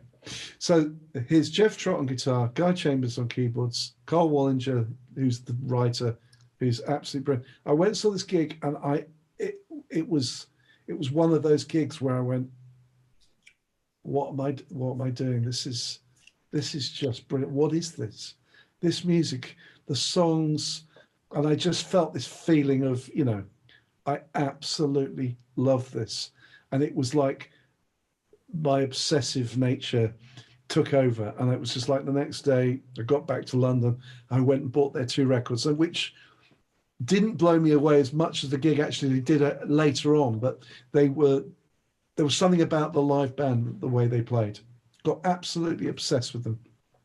So I'm about to go into this monastery thing, and I had a Pearl kit that Pearl had lent me, which I had to give back. So they said, come to John Henry's, one of the big rehearsal studios in London, to drop the kit off. So I did. And when I got there, World Party were rehearsing in the rehearsal room. I was like, wow, this is so amazing. And I met Chris Sharrock, and I was just a guy outside. And I think the guy from Pearl Drums introduced me. So I was just like going, wow, I've just got, I was literally like, man, nice to meet you. I was just completely in awe of this band, World Party. I then go into the monastery, and I'm away for 3 months, and I'm just. Oh, wow. I did 3 months, yeah. Let me ask you a quick time out on that. How do you just check out like that? That's pretty cool. I don't know. I don't know how I did it, but I was on a mission at that point to do what? Well, I think, I decided that there were more important things in life than the music or anything. I couldn't. I have to be honest. For me, there isn't. I couldn't carry. I didn't want to carry on without music. I only did 3 months, which was what I was supposed to do. But like, are you cleaning up or something, like drugs, or just like? No, not at all. Yeah, I didn't think so. Not. No. It was nothing to do with that. It was about happiness, just fine, and realizing that I wasn't. For me, for whatever reason, I wasn't doing life in the right way, and I just needed to learn something else. And I'm so glad that I went and did that, because it did sort of change my life. But what also changed my life was the fact that I saw World Party. And when I came out, I went and saw them again, and I went and saw them, and Jeff Trott had left by this point, and they'd swapped around, and it didn't blow me away as much, but I still loved it. 3 months later, an ex-girlfriend of mine calls me, and she says, "Oh, I'm just doing some writing," because she was a singer. I'm doing some stuff with this writer, Guy Chambers. And I went, "What, Guy Chambers from World Party?" She went, "Yeah." I said, I've become an absolute massive fan of this band. Anyway, so she said, well, it's funny because I think he's actually looking for a drummer for this project. So, you know, but he'd probably want to come and see you play. And I said, well, I'm playing at this club, you know, with a you know, just a rock band. He might like it. Anyway, so Guy comes along, he meets me. Lemon Trees. Says says he likes my drumming. He says, oh, you should come up to the World Party studio. I'm going to do a couple of days recording there. And I'm just like, I can't believe it. So I go to the World Party studio. We cut 4 songs, and 3 of them ended up on the first Lemon Trees record. That's so cool, man. And then my brother got involved. And then the bass player from World Party, who's this guy Dave Kaplan-Birch, who's fantastic bass player, who was in the Bootleg Beatles as well. So suddenly I'm learning, and I realised that World Party are into the Beatles, the Stones, you know, the Beach Boys, the Who, and I didn't know this music. I didn't know it well. I knew little bits of it. I didn't know it well. So suddenly it's like, that's interesting. So that was like you really bypassed the sort of rock vein and you focused. That's really interesting. My whole from 13. I mean, I had a little bit of glam rock, you know, T-Rex, Bowie, The Sweet, Slade, those sort of bands, Sure. Mud, those sort of bands. And even when I was young, when I was doing the TV series, when I went to the TV studio, there was a show called Supersonic that was a very big hit music show in the 70s. And Paul and I are doing this TV show. It was like a series, acting. We're 11 years old, and we go there, and guess who's on the bill at Supersonic? Mud. So we actually go and watch Mud at 11 years old in the studio where they're recording, and Mark Bolan from T-Rex. That's wild. So again, it's like even back then, if I was into something, somehow a connection through something completely other would happen. So anyway, this World Party thing, what was great is that I suddenly realized I didn't know anything about the Beatles or anything enough about it. And that was where World Party were coming from. Right. The Stones, the Beatles, all that stuff. So I just immersed. I bought all the records and I immersed myself in it. And I didn't just immerse myself in it because there's no point listening to music if you don't get it. You've got to love it. You just got to love it. And I did. I loved it. And I loved it so much. I went, what have I been listening to? And I think the reason I loved it is because I was listening to I had got into progressive rock, particularly Genesis and Yes. And of course they are very Beatles. I was into Queen as well, you know. I mean, they're very Beach Boys influenced, I think. Yeah. And then I got into Zeppelin, I got into Bonham, and I got into Hendrix. And that's interesting. So, that's the reverse of how most people our age, we go through. We like evolve into Yes after listening to Zeppelin and. Well, it was like I got into Wynton Marsalis before I got into Miles Davis and John Coltrane. Yeah, that's interesting. And I got into Coltrane when I was 27. I suddenly got Coltrane when I was 27. And I was still doing, even though I was doing the Lemon Trees, I was still doing a lot of straight ahead stuff. Right. And I completely got obsessed with Coltrane. And then I got the Tommy Smith gig. That was just before the Lemon Trees. Tommy, I don't know if you remember Tommy Smith, the great tenor player who was in Gary Burton's band. Okay. I got that gig and I did that for 2 years. And I was also playing with Jason Rubello, who's this, as I say, played in Sting's band. And so I was around all this sort of great jazz music. And then suddenly I'm around all this great Beatles influenced, I'm with these people who that's all they've ever listened to. So I'm all these camps. Now, Jeff Trott, I have to tell you, the guitarist, was the co-writer of the Sheryl Crow band. Oh, so that was your connection there. Well, no, but it wasn't the first connection. What happened is when we started touring with the Lemon Trees, the first band that we got to open up for was a band called Jellyfish. Lyle? No, it was the second band, Tim Smith, Eric Dover, Roger Manning, and Andy Sturmer. And they blew us away. I mean, they were just pretty impressive band. Incredible live band.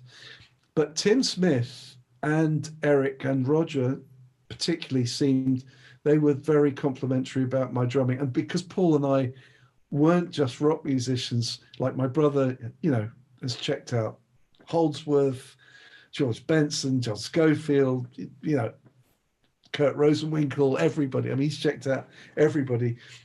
There's part of that within us. It just is. But the funny thing is, all those guys also have an element of that in them, and they recognized it. So Tim and I became friends, and then the second tour that we did with the Lemon Trees, we opened up for Suzanne Vega, and Suzanne Vega was married to Mitchell Froom at that point, and Mitchell Froom was out on the road. The great producer Mitchell Froom, Sure, you know, who did all the Crowded House records, and I didn't know anything about these records, so I started listening to all their stuff, and Mitchell liked my drumming. So when Sheryl Crow was looking for a drummer, Tim Smith, and she was looking for a drummer and a bass player. Tim Smith was recommended to her as a bass player, and she said, "Oh, well, is there a drummer that you want to play with? Because I'm looking for a drummer too." He said, "Oh, well, actually, there's this guy in England who I really like, Jeremy Stacey." She went, "Oh, that's funny because are you still there?" Yeah, right here. Sorry, I've lost your picture again, but hey, we'll work it out. She said it's really funny. Someone else. Mitchell Froom has just recommended him as well. So I flew out an audition for Sheryl Crow in 1996, and I didn't get the gig. I mean, partly because Jim Boges did a great audition, and he also had he had the vocal skills. He did all the backing vocals. I hadn't even got a CD. I literally got called on a Monday, and Tuesday morning I was flying out to LA, and Wednesday morning I was in, you know, and it was before you had stuff on your iPhone or anything. I didn't even have. You didn't even listen to songs. I didn't have anything to listen to till I got to LA. And of course, in England back then, people didn't learn stuff in the same way as I discovered that in America. You turn up to the rehearsal and you've learned everything, and then you start working on stuff. With the English, it doesn't sort of always work that way. So anyway, how do they do it over there? Yeah, here they'll say, "Hey, make sure you learn these 5 songs," or whatever. Well, no, it's just people turn up and sort of learn them in rehearsals quite often. You know, okay. I mean, I hate to say, but you know, it's just different. I don't think it's like that now, actually, at all. And I've never done that since. I've always learned everything before. I've lost your. I can't find you, but hey, it's okay. Yes. Go to the top of the, what do you call it? The Zoom screen. Usually on the right, it's like a view. Yeah, I don't have that. I think what it is. This is an old version. So, Anyway. It doesn't matter. I'll just carry on talking. I know you can see me. Totally. If I can, I'll let you know. Yeah. Okay. So I did the audition, didn't get it, but her manager Scooter said he liked my playing, and then of course when they came to London, I'd met Jeff Trott a couple of times. Jeff Trott was actually playing guitar on the audition. That's the first time I properly met Jeff, and he was playing guitar in the band. So Jeff, Tim, and I hung out when we came to London, and I met Jim Boges, and then I actually ended up meeting Sheryl as well. And she went, "Oh, I remember you," you know, because I'd come to the audition. So I was kind of around, and then Jeff had heard that I had a studio and I was doing some production stuff, and he was coming to London to write with somebody, and he said, "You know, I'll come to London and maybe we can do something at your studio." And I was like, "Fine, yeah, that'd be great." And so he came over to my studio and we did a couple of songs, and he really enjoyed it.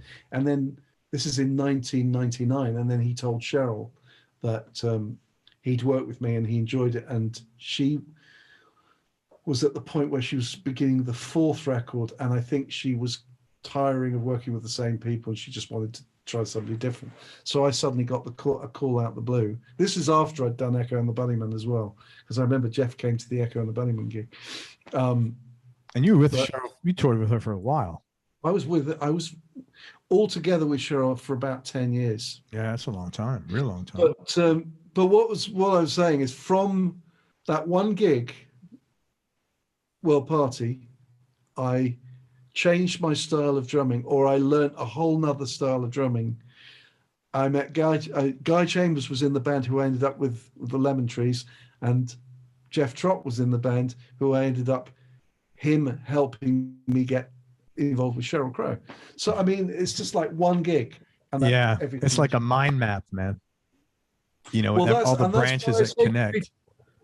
It is, and what I think is the point I'm trying to make about it more than anything is that, because I often have a lot of people going, oh, you know, how do you get work? How do you? It's like, I haven't got a clue how you get work. It's getting a job and meeting, but that's how this business works, man. Well, it is how this business works. But what I'm saying is, it is to do with the fact that suddenly, you know, for me, going to a gig and going, I love this band, I'm going to change everything I do. And in my mind, I'm thinking about that band. And then suddenly I run into that band again. And then suddenly somebody calls me who's working with one person from that band. And then we end up forming a band. And yeah, I mean, it's just how it would, I would never have known that any of this was going to, and then I ended up playing with World Party as well. I ended up doing a couple of little tours with them, and I'm still great friends with Carl and Dave Catlin Birch and Jeff and all of them. You know, I've become friends with them, and I've worked with them all in different ways. You know, I've done, as I say, I've done a number of gigs with World Party. And then I became friends with Chris Sharrock, and Chris Sharrock was playing with Robbie Williams, and I was doing some of the Robbie Williams records as well. So we kept crossing paths, and we're totally different. I mean, Chris is a fantastic drummer, but we are very different. And I remember when Zach Starkey left Oasis, he left Oasis. My brother was already playing in Oasis. Noel Gallagher called me and said, Can you call Chris Sharrock, because you're mates with him, and tell him that Noel Gallagher is going to be calling him tomorrow, but don't tell him that I'm going to be offering him the Oasis gig. Why did he want you to do that? I don't know. That's weird. No, I know. Well, why didn't he just call him? Well, because I think he wanted to prepare him rather than him go, oh yeah, this is a wind up. Maybe he wanted me to confirm. I said, look. So I called Chris and I went, Chris, Noel Gallagher's going to call you tomorrow, and I have no idea why, although I said, no, I have no idea why. And I'm just letting you know that you'll be getting a call from him tomorrow. He went, oh, right, man. Wow. That's so bizarre. It is bizarre. And then, of course, when Chris finished with Oasis, I ended up doing Noel's band, and then Chris did BDI, and then when I left Noel to join King Crimson, Chris took over in the High Flying Birds. So he and I've crisscrossed. You know, it's funny, man. On that side of on that side of music, so many times. And I say, and he was the guy who I saw in World Party, who was responsible for me changing the way I played drums. I mean, it's just like you couldn't make great it up. Story, really cool story. I couldn't make any of this stuff up when I look back and go, how did that happen? And I mean, obviously, when it's happening to you, it's all sort of normal, but you do look back and go, wow, how did all that interconnect? And it's amazing. So let me ask you just a quick question on Neil Diamond. What year did you play with him? Oh, well, I didn't play with him live. I just did a record, and it wasn't for very long. I happened, I was in LA, and Joey Waronker was playing on the record, and then he had a commitment with Beck to honor. Okay. And he couldn't do, I think it was 4 days. And interestingly, weirdly, I was already in LA playing with Benmont Tench, and the bass player was Sebastian Steinberg, and Blake Mills was playing guitar. Okay. With Benmont, with me, but they were also doing the Neil Diamond session. So it was, and Don was producing, and I'd already worked with Don on the with Ryan Adams. Okay. So he played bass on the second Ryan Adams, which actually has never been released. Oh no, he didn't play bass on the first one. Sorry, that was Gus Seifert. But Don, so I'd already met Don and worked with Don, but as a musician, he was playing bass, I was playing drums, and then he booked me to so I ended up stepping in to do this Neil Diamond for Joey Roniker. What a fantastic experience that was. And so Richard Bennett was not in the band then. It was after Richard. Well, it wasn't the band. It was LA session music. In session, yeah. No, he did a lot. He did most of his recording. So Richard left. Richard was at Mark Knopfler then, because he was with Neil Diamond for like 20 years. That's right, and it was my old friend Rami Jeff was playing keyboards as well, who I'd met when I was playing with the Finn Brothers. We toured with the Finn Brothers for 2 years, and that was during a hiatus with Sheryl. And Rami came out with Minnie Driver opened for the Finn Brothers on one of our tours, and Rami was playing keyboards with her, and he suddenly got called to go back to LA to do something with the Wallflowers, because he was in the Wallflowers at the time before he ended up being in the Foo Fighters. You know Rami, don't you? The keyboard player. I know who he is. Yeah, I don't know him personally. Yeah, no, he's great. And so Rami said to me, "Hey, you play keyboards, don't you?" I went, "Yeah." Can you do Minnie's gig on keyboards? He says, "Look, we're only playing 6 songs." So I ended up. So you did Minnie Driver's gig on keyboards. That's so cool. Yeah, it's just so funny. Well, I think I did 3 gigs maybe.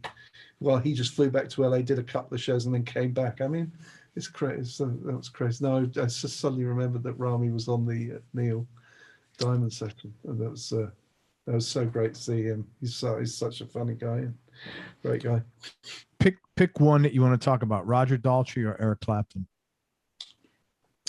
Well, the Eric Clapton thing was that was a weird one, because I've actually done a couple of 2 or 3 things with Eric, but I've never actually worked in the room with him. I've just played. I did a track. Doyle Bramhall had written this track for him, and Doyle was working at my studio. This is quite a while ago. He was Doyle was doing some demos with me of his own stuff, and he said, "Oh look, I've written this song for Eric. Could you maybe, can we just do a guide track so I can play it to Eric and see if he likes it?" He said, "I've co-written it with Eric, but we need to flesh it out." He said, "Could you write a middle 8 as well, like a middle section?" He said, like just a chord structure or something. So I went, sure. So we demoed it, and I wrote the middle section. So even though I didn't play on the track, because he obviously got his band to play on it, I got a co-write. I was going to say, did they give you the co-write? Thank God they did the right thing. That's great, man. Co-write. It was only a tiny little thing, but I mean, man, I hear a lot of this stuff that people don't get the co-writes. It's just not fucking cool. I'm sorry. It's not cool. And I tell you what, it's happened to me, and it's happened to me with people that I've worked with that shouldn't have happened. But anyway, yeah, I'm glad you got. Yeah, I'm glad you got. I got that one, and it was very good of Doyle to do that. And then later on, Doyle was doing a record, and I think what had happened is that there was 2 drummers on. I know Jim Keltner was one of them. Were on the record, and there was a couple of tracks where it hadn't kind of worked out, or no, there was one track where it hadn't worked out. That's right, and but they liked what Jim did, but they weren't sure about how it connected with. Anyway, so I got asked to come. I happened to be in LA, and I got asked to replace the drums on this track, but Jim Keltner stayed on, which was great. And then I did another track where there was just a drum machine on, which was amazing, because it was actually Eric Clapton, but the track was written and had J.J. Cale playing on it. So I was that's cool. Very, very happy to do a track where because I love J.J. Cale, and so yeah, I'm playing drum. There's one track on, I think the song's called River Runs Deep, and I play drums on that track. And then there's another track on that record where I'm playing drums with Jim Keltner. That's pretty cool. I didn't do it live with him. And actually, I did another track. We did a version of Wah Wah as well, which, George Harrison tune. Yeah. And that's Jim Keltner and me as well. And that again was cut with the other drummer. And for some reason, for whatever reason, it hadn't kind of worked out. And they asked me to then overdub the drums. So I've actually got to play on 2 tracks with Keltner. That's cool, man. One of my absolute, just. Amy Winehouse, man, talk about a sad talent. Well, I worked with her early on. I'm on a track on the album Frank, I think it's called, isn't it? I mean, again, you've actually picked artists where I've just, where I've played on a track with them, or I've played with them just a session. It was a one-off set. I think we did maybe cut 2 tracks, but one of the tracks got on the record, and that was with the Jason Rubello trio, and it was just basically a jazz standard that she sung, and she was great. And we cut it live. She was great. I didn't really talk to her. She came in. She'd learnt the song. We played it down. I was just playing. I think it was Brush's piano double bass, and she was singing. I can't even remember the song. Your memory is pretty. Your memory is really good, man. My long-term memory is pretty good, yeah. So there was that. Roger Daltrey I did a whole record pretty much. I think there was a couple of tracks I wasn't around for, but I did a whole record at Rockfield Studios. Weirdly, that's Peter's studio? No, that's Rockfield is the studio in Wales that's very famous, where Oasis did their first record. Queen did Bohemian Rhapsody there. Okay. It's a really classic old rock studio. There's a lot of documentaries about Rockfield. So I did, and that was but Roger wasn't there, which was a real drag. No, he didn't want to do his vocals, so we had somebody else sing. It was John Hogg, who's actually the singer from Rich Robinson's band. Okay. But he also is a great guitarist and bass player. And there was another great guitarist, Sean Janocki. And we just went and cut all these tracks with Dave Ehringer producing. We had an absolute blast. And Roger didn't sing. How disappointing, man. No, it was disappointing. But then what happened is Roger really liked the records. Was really happy with the record. He played it to Pete Townsend, and Pete loved the record too and decided to play on it. So Pete Townsend actually playing on that record too. Again, not at the same time. But it's great to know that I played on a record with Roger. Yeah, that's but pretty. Then what happened is Roger wanted to cut another track, and this time he decided. But he was involved. I think he wanted to be more involved with the track and the way it was done. So he actually came to the studio. So I did a whole day in the studio with Roger, which was very interesting and really good. And he was very nice. And he was very complimentary to the band about the way they played on the record. And then we actually did a few TV shows. We did live, which was great. So I played one song from the record. I think we did the Graham Norton show. And we did the one show or something. Yeah, these TV. Sorry, what's the guys? The keyboardist, Jules Holland. Have you been on his show? Oh yeah, a number of times. I've been on with Sheryl. I've been on with Noel. I've actually played with Jules a couple of times as well, because I remember there was a period where I was playing with Tom Jones. And I don't. Did you ever see that Letterman? That it's just where it's my brother and myself. No, I'd love to see that though. It's on. I think it's on YouTube. There's a version of the song called "Burning Hell," and it's just the 3 of us. And we did this thing where we did it as a one-off, and it worked out really well. And then we ended up doing it at the Prince's Trust. I remember, and. I'm trying to remember why I'm leading to the Prince's Trust, because it's something to do with what was I talking about before? See, short-term memory. Talking about Roger Daltrey. That's right. Oh God, what was it? And then you talked about Amy Winehouse. No, there was Roger Daltrey and And you said Pete did a song. He played us. Yeah, I've lost the thread. Sorry, this is what happens. Sorry, man. No. Hey, we're all over the place. Man. I'm always all over the place. It's part of. What time is it? Well, that's it too. You're probably how are you for like? You want to take a break in a little bit, and then we can pick it up like another day. So like you gotta eat, I think, or something. You tell me.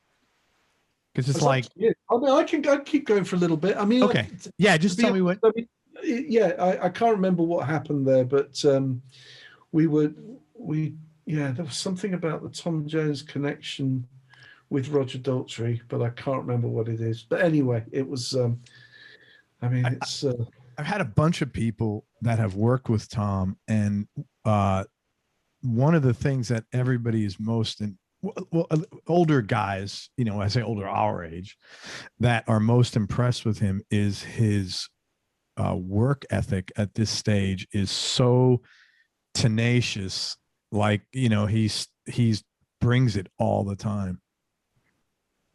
I have to say, I don't think I've ever been in a room, and I've done a whole ton of stuff with Tom Jones, recording. I've played on a lot of records with him now, and I'm just about to work with him again, and I'm only on 2 tracks of the new record, but every time it is the most incredible experience, mainly because I'm working with my friend Ethan Johns as well, who's also incredible, and his son Mark, who's Mark Woodward, who's Tom's manager, is also incredible, and it's this amazing team. And again, we get together and I always feel like something occurs, and I can't put my finger on it, but something happens.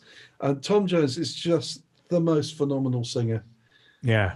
I mean, it's even more phenomenal to, the first record we did, which was a record called Praise and Blame, we did at Real World all in one room, and I literally had my kit set up right next to him, and the volume coming from his voice without any force is just astonishing. But the feel and the rhythm and the phrasing is just absolutely incredible. That's great. Well, that's why he's still doing it. So incredible. You can't. I mean, if you can't play with Tom Jones and make it feel at least reasonably good, then something's got to be up, because his feel is. It's like, I mean, it's like, it's like playing with James Brown or something. I mean, it's like this rock of rhythm and feel. It's like you're playing with the best percussionist in the world. It's incredible. Or the best horn player. Do you know what I mean? It just swings. It's just perfect. And it's unbelievable. I have no words to describe it. So lucky to have played with him. I want to ask you about one more, and then tell me if there's any that you would like to talk about. Echo and the Bunnymen. Love that band. Amazing experience. I mean, again, I was lucky to get this, by chance, this one opportunity. I did one TV show with them to help them out, because they'd recruited the late great Michael Lee, who was the Page and Plant drummer, was playing with them. This is in 1996, and they'd had a hit song, and so they were back for the first time, because they split up when Peter Freitas died, who was the original drummer. And then I think Ian McCulloch did some solo records, and then I think they got together as Electrofiction, didn't they? That was maybe Ian McCulloch and Will Sargent. And then I think they got Les to come back on bass, and realized, they said, well, it's the 3 of us and we're the only 3 left alive. We should just call it Echo and the Bunnymen and start the Bunnymen again, which they did. And they went, who's the best drummer at the moment? And Michael Lee had just got the Page and Plant gig, so they decided to do it with him, I suppose. I think that's how it happened. And then, of course, Michael started getting commitments with Page and Plant and couldn't be available with them all the time.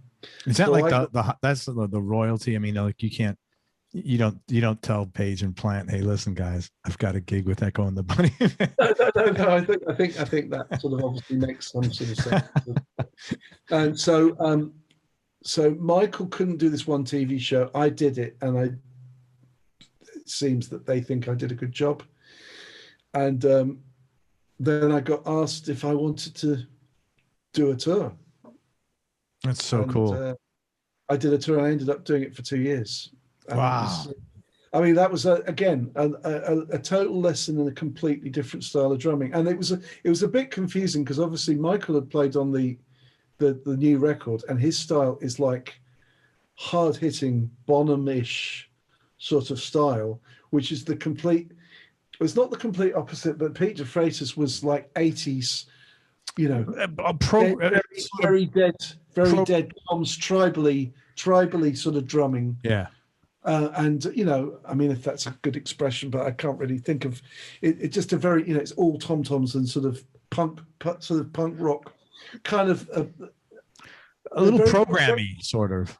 A little programming, very interesting, not regular sort of drumming. So I was trying to mix the two up, and I think they immediately, because I think Michael played Pete de Freitas's parts very much the way Michael wanted to play them, and I tried to play a little bit more, tip my hat a bit more to the way Pete de Freitas played those songs, and then of course I'd play the songs that Michael played as close to Michael, which I couldn't play like either of them, but I was a sort of in between guy, So. And you toured with them for 2 years. That's really cool.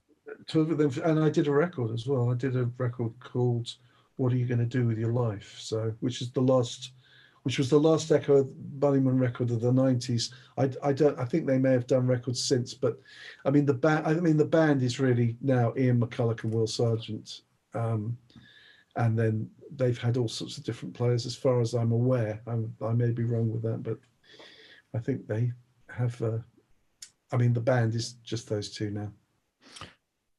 Jeremy, any other gig that for any reason stands out to you that really means something? Not that other gigs don't mean anything, but like for whatever reason. They all have. The Noel gig has been, I'm really glad I did Echo and the Bunnymen in the 90s, because I think there was an element of the way I did that gig that ran over into Noel. And I think the reason that Noel liked my playing is probably because I knew I'd got an element of that, but then I'd also got an element of the Beatles, even though weirdly with Noel, I don't really play. Noel's music it's not Ringo drumming, it's a very, Oasis drumming is a very different sort of thing. It's very straight in a way. But it's not like Ringo, nothing like Ringo. No, it's nothing like Ringo at all. And it's more machine-like in a way. Playing with the Finn brothers was incredible. Neil and Tim Finn, that playing those songs was incredible. Playing with Chris Robertson's New Earth Mud was incredible. Chris is an amazing singer. So he's a great songwriter, the guy, man. Say what you want about him. He writes good songs. I love Chris. He's he is 100% character. Another person who knows more about music and more about music that you wouldn't expect him to. He listens to everything. He's obsessed with music. Or he had a record player on the bus, and he'd bring records on the bus, and we'd be listening to Les McCann to Steely Dan to the Grateful Dead to Coltrane, Miles, Ellington, anything, as long as it was good. That was, Most amount of weed smoked on any tour, probably be that one. Not for me. I'm not, no, as a band whole, is that a good nominee? Well, the thing is that I've never actually been into drugs, so it's which I think is I think it's great. It's great. It's interesting that most of the musicians I like at the periods that I like, most of those musicians probably were doing a whole ton of drugs, but maybe that's why I got into meditation, because I think there is probably, I'm not saying I've never tried, but I'm just saying I've never got into it. Yeah, it's not your thing. Same even with drinking. I'm not really. It's not something that I'm more into food than I am drinking. But Right. but I still have a drink now and again, and and I like it. But when you see people's lifestyles, particularly back in the 60s and 70s, I mean, I don't know how these people are still alive. Some of the people I even know, they're still alive. Just astounding. It's pretty amazing. It's pretty amazing the amount of drugs some people, even smoking weed, man. I couldn't smoke weed and have a conversation for sure. I mean, let alone play anything. I don't know. I mean, as I say, I'm not going to start mentioning any names, but it's quite obvious that some of the people I've worked with have had some small interest in the pharmaceuticals. So, yeah. No, I totally get it. And they function. I mean, they're used to it. People that do it all the time are used to it. And if I took one drag of a joint of certain people, I'd probably be in trouble. No, I'm the same. In fact, I would definitely be in trouble. So, but whatever makes you happy, I don't mind what people do as long as long as they don't expect me to partake. It's funny. I had a guy on the show one time, and it was an 8 a.m. interview in LA, and he goes, "Hey man, do you mind if I smoke a joint before we do the interview?" I'm like, dude, don't ask me. I can't manage my own life, but whatever you want to do, Yeah. But I certainly couldn't function. I just cannot function doing anything like that. No, I can't play. I mean, I can have a drink and play, like one drink. Yeah, sure. That's a big difference. If I get drunk, I can't play. Yeah. And if I think I've tried playing maybe a couple of times in my life stoned, and it just doesn't work for me. And yet I know people who absolutely it works for them. Sure. And maybe it does work for me. I don't like where I am personally. Bingo. Yeah. But I love some of my favorite musicians, are not just, stoned, are on another another planet. On another planet who play great music, complicated music even. I mean, I don't think 60s jazz has a lack of substance abuse going. No, I don't think so, man. So I mean, as I say, everybody to their own. That you do what you like. Let me do what I like, and that's totally. Low points. What were some of the low points or dark periods you had to deal with, Jeremy, and how'd you get through them? Well,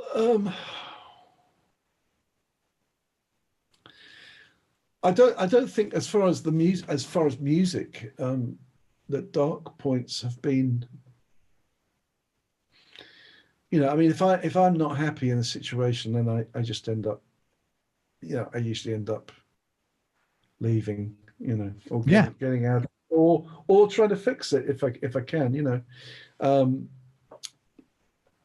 But I think, I mean, dark points in my life, were just particularly more, when I was younger, where you just, like a heartbreak or a relationship, those sort of things, would be the low points. But I mean, I would say those are the things that have affected me worse than anything else. Sure. Is being, falling in love and it's not working out or whatever, stuff like that. But that's, I would think most people have had that experience. So, but those have been the low points. Or I had periods. I suppose I had periods when I was first starting out where I was doing a lot of jazz and I didn't have a lot of money, and I wasn't getting. I mean, I wasn't known as a rock drummer. In fact, I was known as not a rock drummer. I remember, people would tag me as a jazz drummer in my 20s, which is probably accurate. Yeah. Then I got into rock later on, like 26, 27. And then I really got into it and I wanted to play like that. And so I stopped using my little Yamaha kits and started buying, old Ludwigs and old Gretsch, and that's how the buying of lots of drum kits. But yeah, the low points, it's difficult to talk about, not because I don't want to talk about it, but it's just, I mean, of course I've had low points, but I do everything. I work towards everything. I either walk away. If I can't deal with something, if I don't know how to deal with something, I can't sit around and be in it. If it's really crucifying me, I just can't. So I just have to walk away. So yeah, but don't you think you should give yourself a pat on the back for that? Because that's like good, I hate to use this word, it's overused, this phrase, like self-care. But I mean, if you're not smart enough to do that for yourself, no one else is going to do it for you. Well, it's hard to walk away from a situation if you don't want to walk away, but you're better off walking away if you know that there's no way that you're going to sort it out. Then why torture yourself? Yeah, and the other thing, not that you've done you've made a lot of changes. Growth musically. That's so I know a lot of, like you're saying, hang on just one sec. I know it's uncomfortable. I'm giving you a compliment. Just hang on.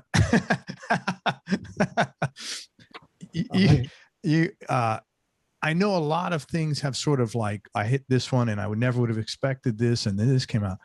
But you did a lot of things to make that happen. You changed your styles. You learned about new music. You got into something. You explored it. You dug a little bit and you pushed yourself. And then if you hadn't pushed yourself and been open to those things, and push yourself technically as a drummer and as a musician, that other stuff wouldn't have fallen into place the way it did. Yeah, no, it's true. It's true. I mean, it's 100% true. And of course, you don't get everything. I mean, this is the thing about, I find interesting about life now, is that everybody talks like you've just got to be perfect and you've got to get everything right, and that's not the way humans are. Humans learn by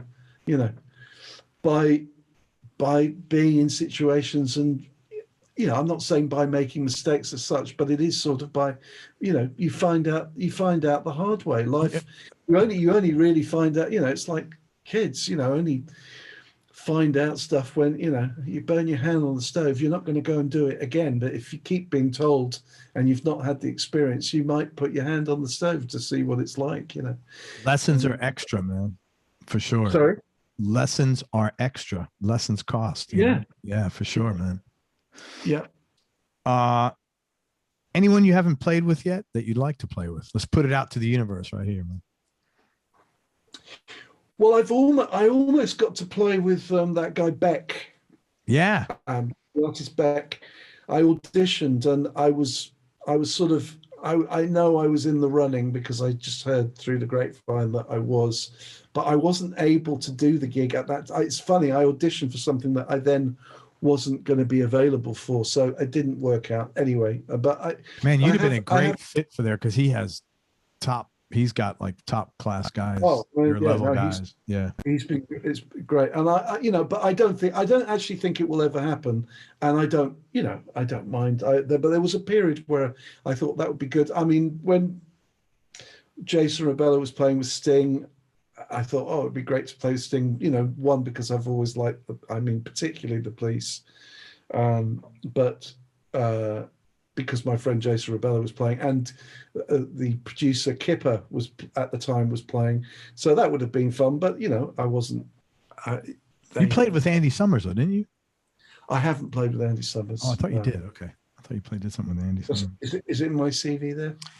I saw somewhere. Maybe it's either in your CV or like All Music something, or I've actually Wikipedia maybe. I've met Andy once, but no, I haven't worked with Andy Summers. But So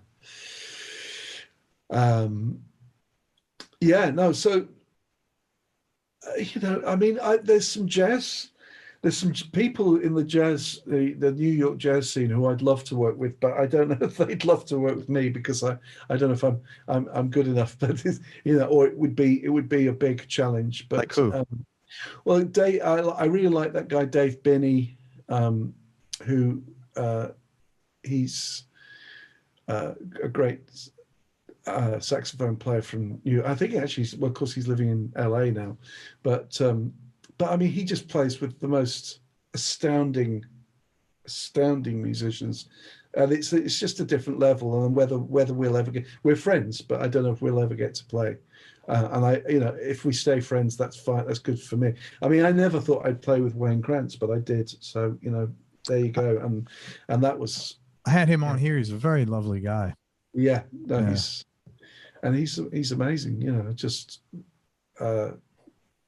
But I've very lucky that we've known each other a long time, and I ended up playing with him a number of times, and we did one recording. I'm on one track of a record, one of his records. So that was great. And he's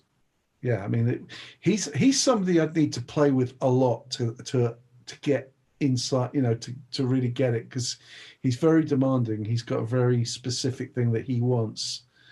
He wants improvisation, but he wants it the way he wants it, and it was just fine. But it's just, you can find yourself trying to second guess him, which then means that you're kind of not improvising. So it would be something that would be good to get very comfortable with, to discover what it is. Because I mean, as I say, he plays with all the most, he just plays with all the best drummers in the world at the moment. So, but yeah, I mean, it's difficult to say. I mean, I try not to think about who I'd like to play with, because whenever I think about somebody I want to play with, I don't end up playing with them, or there'll be some sort of weird route round, to it.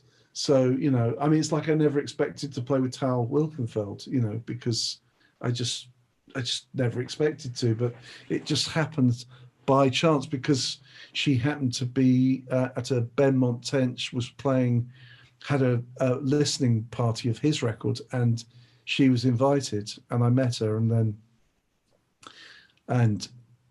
I think Benmont said to her, "Oh, you should work with this guy, you should work with Jeremy," and then eventually she tried. I think she was in London, and then we had a jam or something, and it just sort of slowly happened. That's so cool. Have you played with Jeff Beck? You ever played with Beck? I've been in the studio for a couple of days with Jeff, a couple of times with Jason, but nothing we've ever done has kind of worked out so far. But that would be incredible. I mean, he's just unbelievable. Oh my God, yeah. But no, I know him, and we've tried a couple of things, but again, we just it didn't quite work out for whatever reason. But I mean, sometimes we didn't have a set plan. We kind of went to the studio with nothing, and that was kind of what was difficult about it. Yeah, it's hard to. Yeah, there wasn't any set tunes to play or anything. We were just messing around, and it was a hang. It was like a hang, mess around for a couple of days, and it was great fun. And I really enjoyed, working with him, and God, I couldn't imagine. Yeah. Do you have a worst gig ever story? Worst gig. It's difficult. Do you mean from the point of view that I just played badly? No, not necessarily playing. Just like it was like bad experience, or like you didn't get paid, or they promised you X and you got Y, or just. Yeah, I mean, there's loads of them, but I can't. I mean, to actually pinpoint anything that was really, I mean, I had one where an artist yelled at me on stage. No. Oh yeah.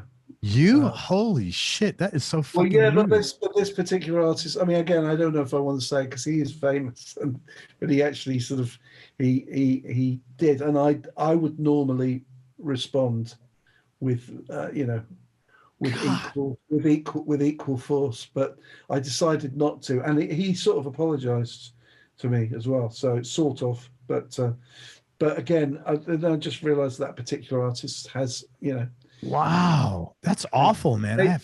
Maybe some anger issues to look at, but so what? And that's why I'm not going to mention who it is, because no, it's not. But I have, yeah. I mean, I've had all sorts of things. I've had things from,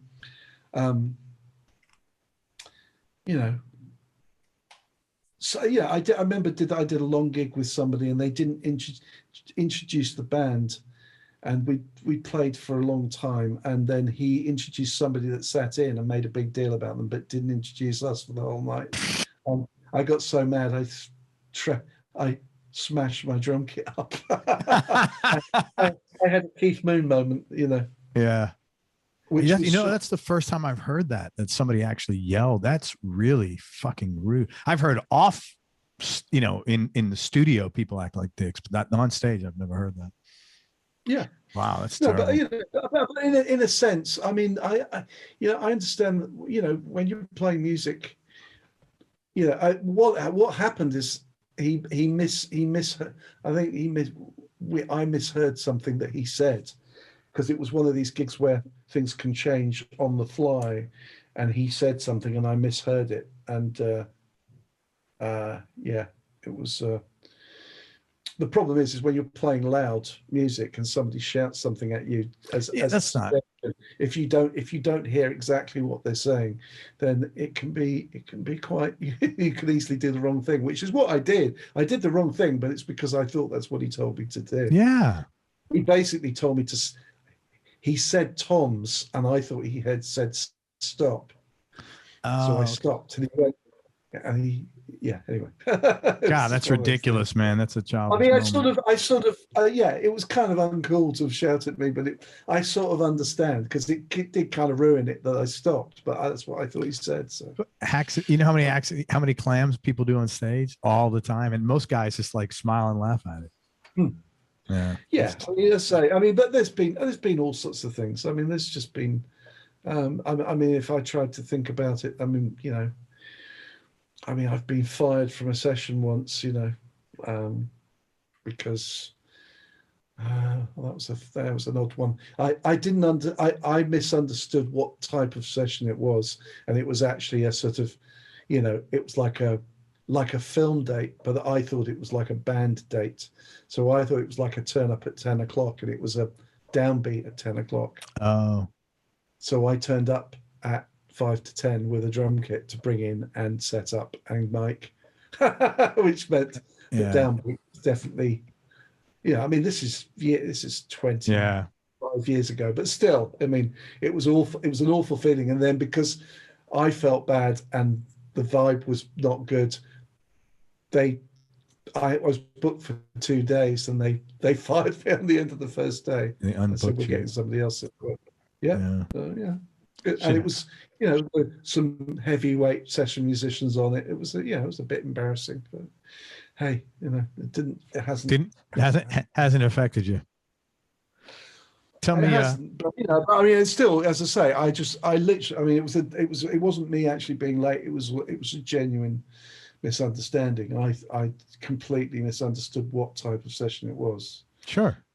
So there you go. But that's going to happen, man. You did thousands of sessions, man. Statistically, it's not possible to get. I mean, it's just statistics. You can't get everything right. You can't get. I mean, but you try. I mean, as I say, I mean, a lot of the gigs that I've done, it's about getting it right, of being reliable. The Sheryl Crow gig is about being very reliable. Right. It really is. And you don't want to make. I mean, I don't remember making.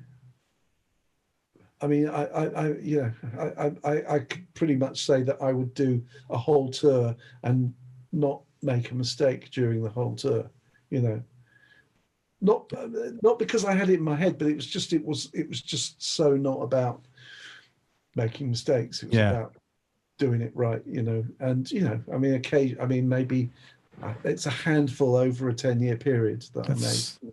Come on, man, that's unheard of. That's awesome. Yeah. I mean, maybe I made a mistake that I knew that maybe nobody else would notice, but but yeah, I'm not. I mean, I don't care about that stuff. I mean, I think I agree. Human, but I don't want to make mistakes, and I tend not to. I suppose that's part of doing a gig, isn't it? Really. Tell me your top 3 desert island discs, like not a desert island disc in England, desert island disc in America, like the whole album, not the single. Okay. Oh, I remember looking at this, and this is so. I mean, I could just do something crazy like go Nefertiti, Miles Davis Quintet, Asia, Steely Dan, and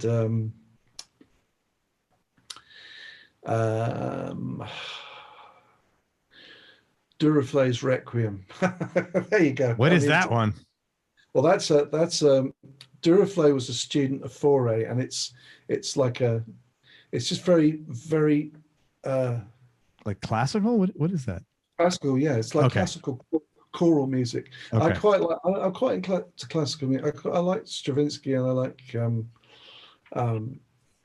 like Stravinsky a lot, actually. I like Duraflay. I like Foray. I like Ravel, Debussy, Bach. Lots and odd pieces, lots of odd pieces by different composers. And sometimes I was just trying to take a record. I mean, I noticed there's no rock record. I'd need to have a rock record in there really as well. It's like, well, I'd have to take. Well, Asia's kind of a rock record.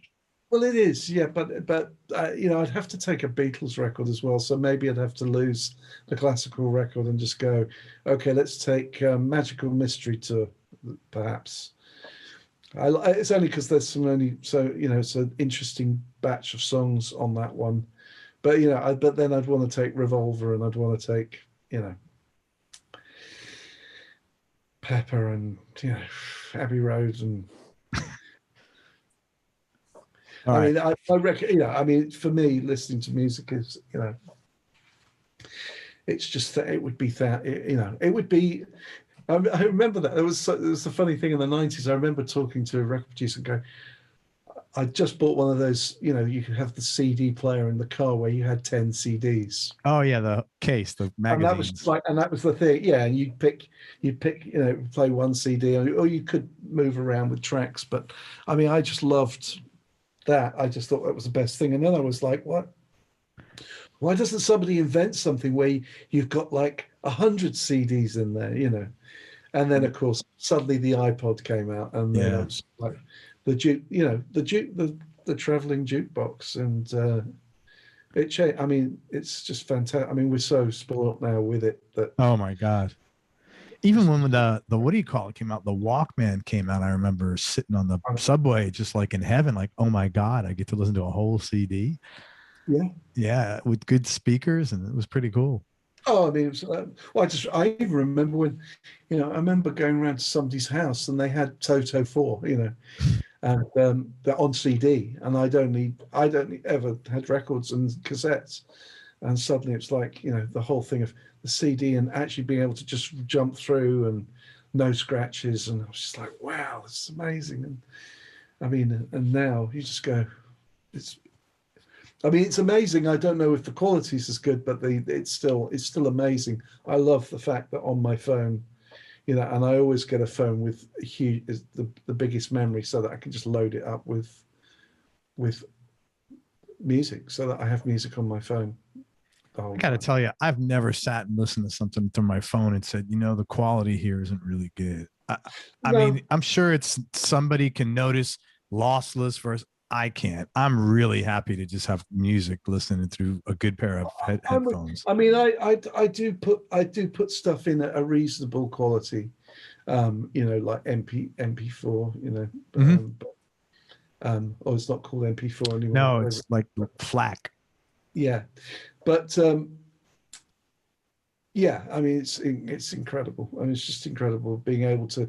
I mean, and this is why I think the standard is so high now, because I mean, just the fact of, I mean, I remember I was very lucky that there was this jazz club that I used to go to literally every single night for years, called the 606 in. Yeah, Les told me about that.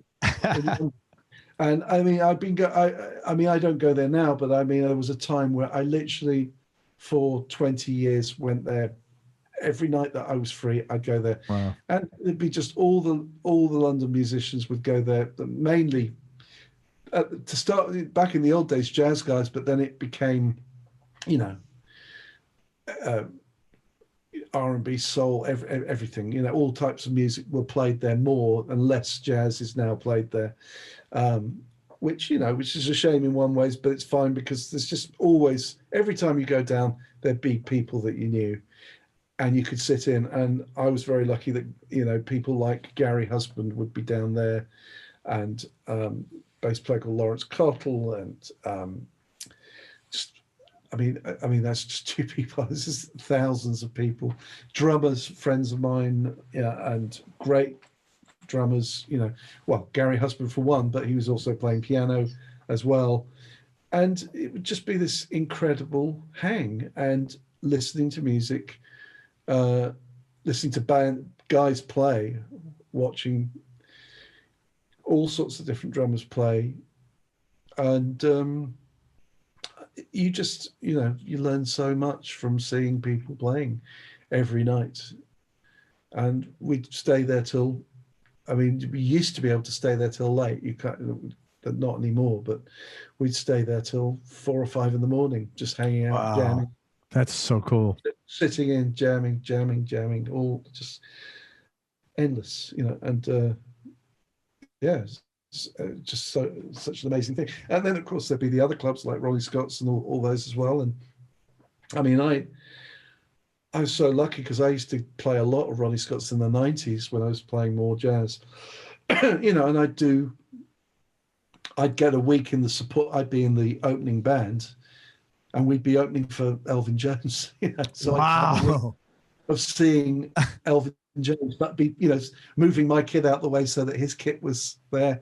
And, you know, I mean, you know, it's just one name of many, you know, that I managed to see, and at Ronnie Scott's. And yeah, I mean, so I mean, you can't learn more than be in a room, especially when it's not a big club, when it, you know, you can be close to the stage and really see somebody up close play. I mean, not that I could ever play like them, but I just think that is something more than practicing. That's what I've done, is just go to gigs, and I still go to gigs now, and that's why a lot of people say, oh yeah, we know, a lot of people know me because I still will take time out to go to gigs to go. Okay, yeah, okay.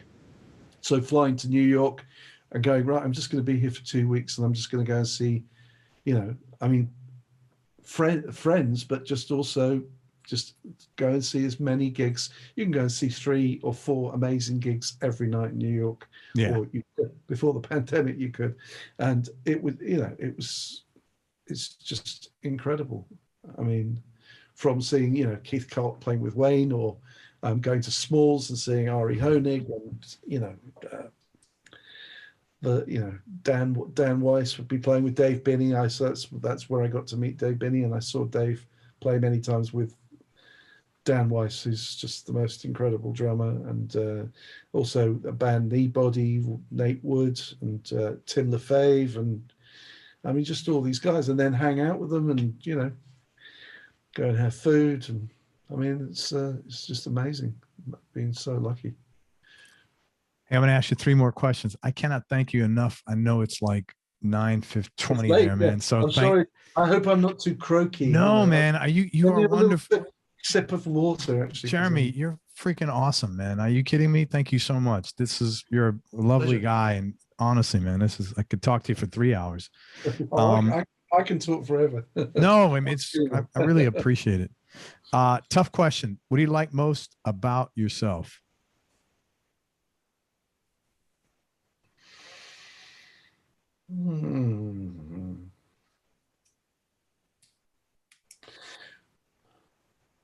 That is such a tough question, but I think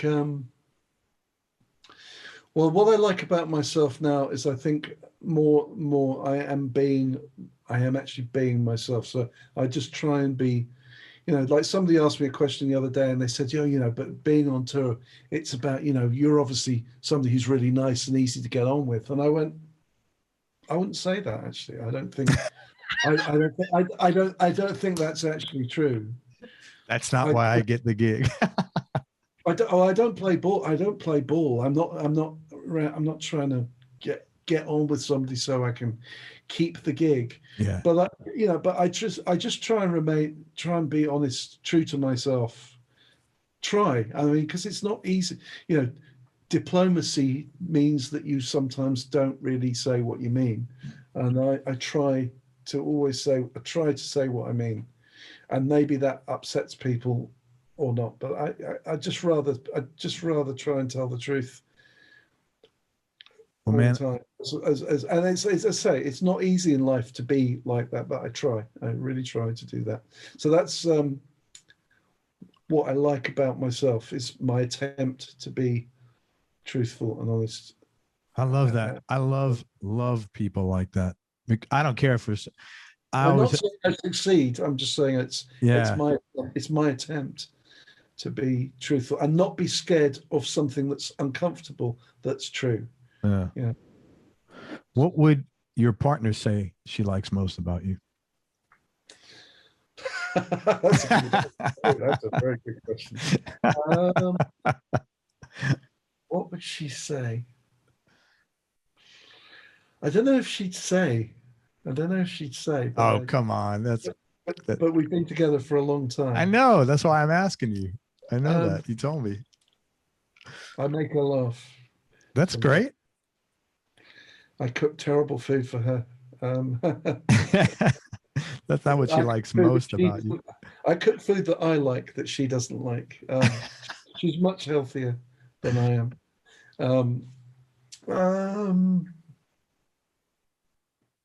That's more difficult. I would have to ask her, but I don't really know. But I mean, as I say, we're great. So, do you have any hobbies or interests outside of music? I know you're a bit of a foodie. Foodie, love food, love going to great restaurants, like cooking, like I suppose the spiritual search, whatever you want. Even that word sometimes. The meaning of life. Why are we here? That interests me. I read sort of things from normal philosophy to Eastern philosophy, and I wouldn't say that I'm fully set on anything, but when you say why are we here, do you mean why are we here? Why are you here? Because I got to tell you, I'm not that lofty. I'm just trying to figure out what the hell. Why am I? Yeah. I mean, if you want to start looking at life and what's going on at the moment, I mean, who knows? But I'm just talking about, existence.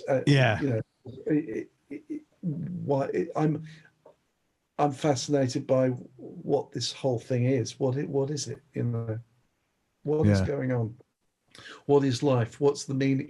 What is it? Is it literally you come into being and you go and that's it, or is there a bigger picture? Very cool. And last question. And again, thank you so much, Jeremy. Man, this is really cool of you to spend so much time and be so straight up. My pleasure. Biggest change in your personality over the last 10 years, and how much of that has been intentional, and how much is a natural part of aging?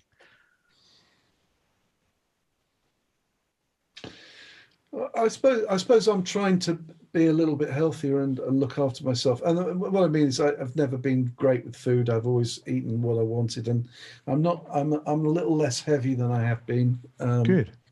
I'm trying to exercise, in a milder, I'm just talking about walking and, trying to be a bit more sensible. I mean, I go through phases with food. It's the most difficult one for me, I think. Sure. I have to keep a watch on it, because I can easily just start, the sugar intake increases, and then it just keeps increasing, and then I'm, so I have to keep a watch on that. Personality, it's not really personality, is it? Again, I think being true to myself is in the sense of really saying what I mean, rather than saying what, trying to keep in with everybody. Is try and be honest about what I think, but also understanding that I don't think that anybody knows. I mean, I don't think everybody's got the answer, or anybody's got the answer. Yeah. You've and staying open, as you've said a number of times, is the key. Stay open, listen to everybody, even people that you don't agree with, because not everybody gets it. Good people are not good all the time, and bad people are not bad all the time. Yeah. Try and have some compassion for people that are poor, even people that might appall you. Try and understand why would somebody do something as bad as that, because they've what's driven them to do that. I mean, I'm not saying that that's what I sit around thinking, but I just try and stay open and compassionate to to everything, because life is not easy. It's not an easy man, thing. and nobody gets out unscathed. And so it's like what people deal with things the best they can most of the time, hopefully. And if they don't, maybe there's a reason behind it, or maybe they are just driven to be terrible people. But I always want to try and give people the benefit of the doubt. One question about that: what has prompted you?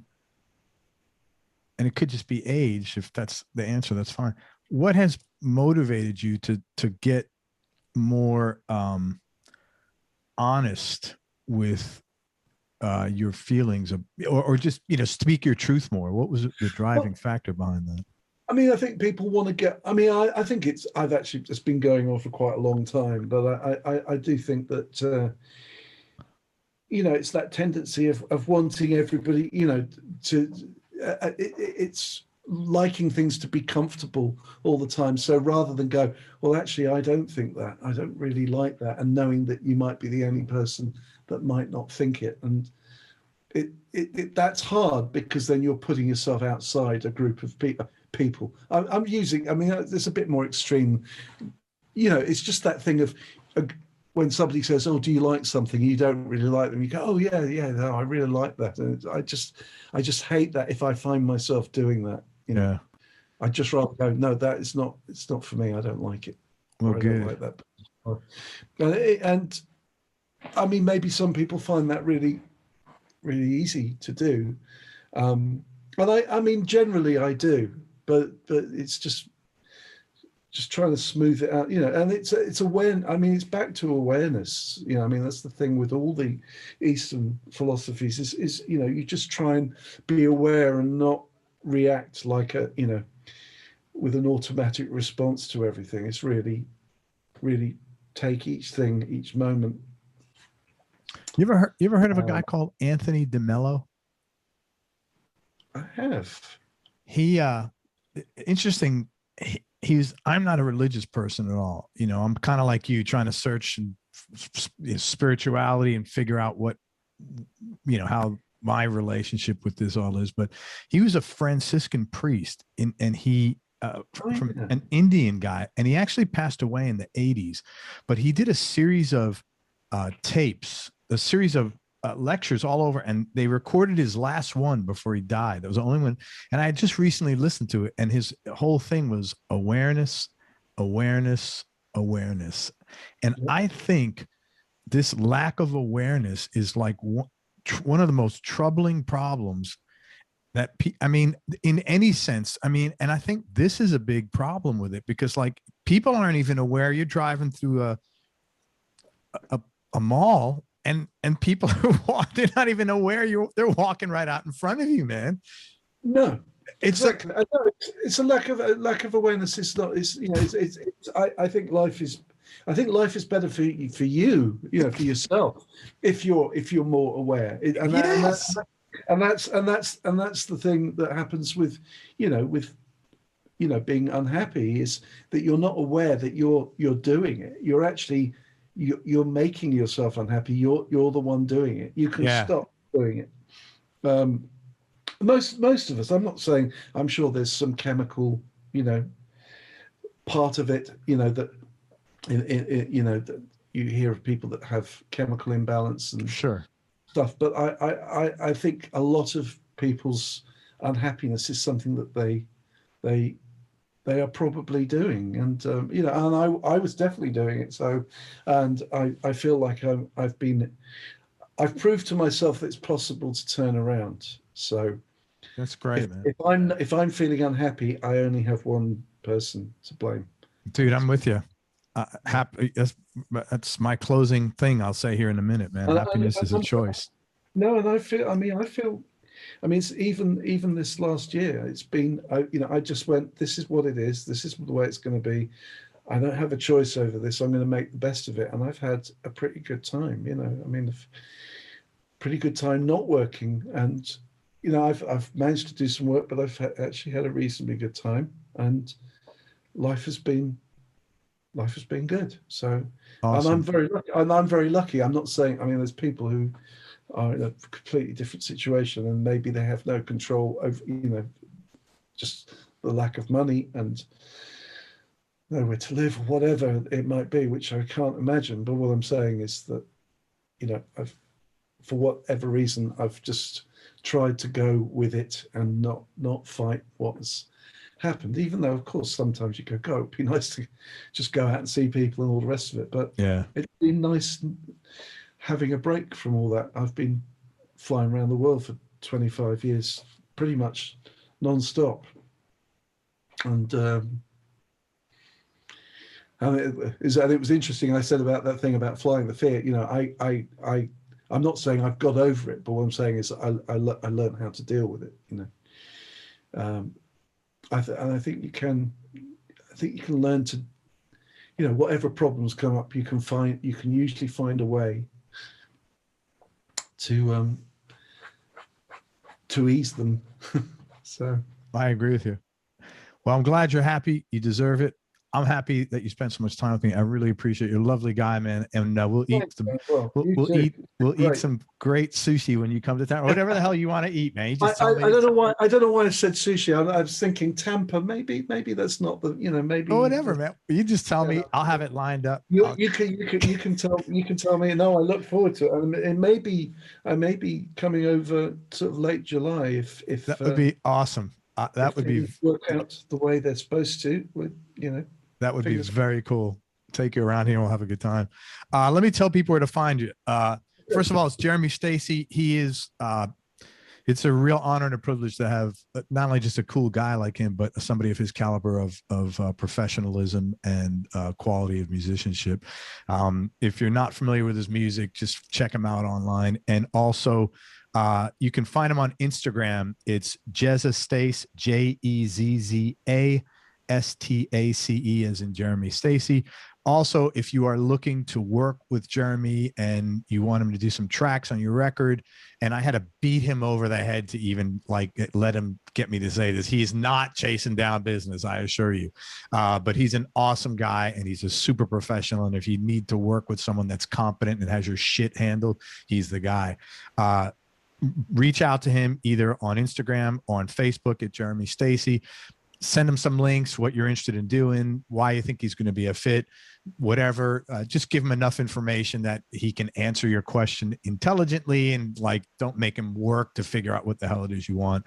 But he's a great guy and you'd be lucky to work with someone of his caliber.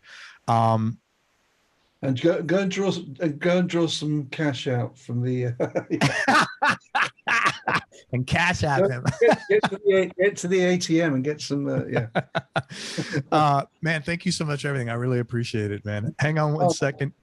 We'll wrap. Thank you. I know it's late there. Did I tell you my English story real quick about when I went to my mother-in-law's house the first time? So it's 1993. I've never been to England. My wife, we kind of met, fell in love pretty quickly. And it was fortunate. We had that thing. So she brought me home to meet mom pretty quick, which I wouldn't have brought me home to meet mom, but God bless her.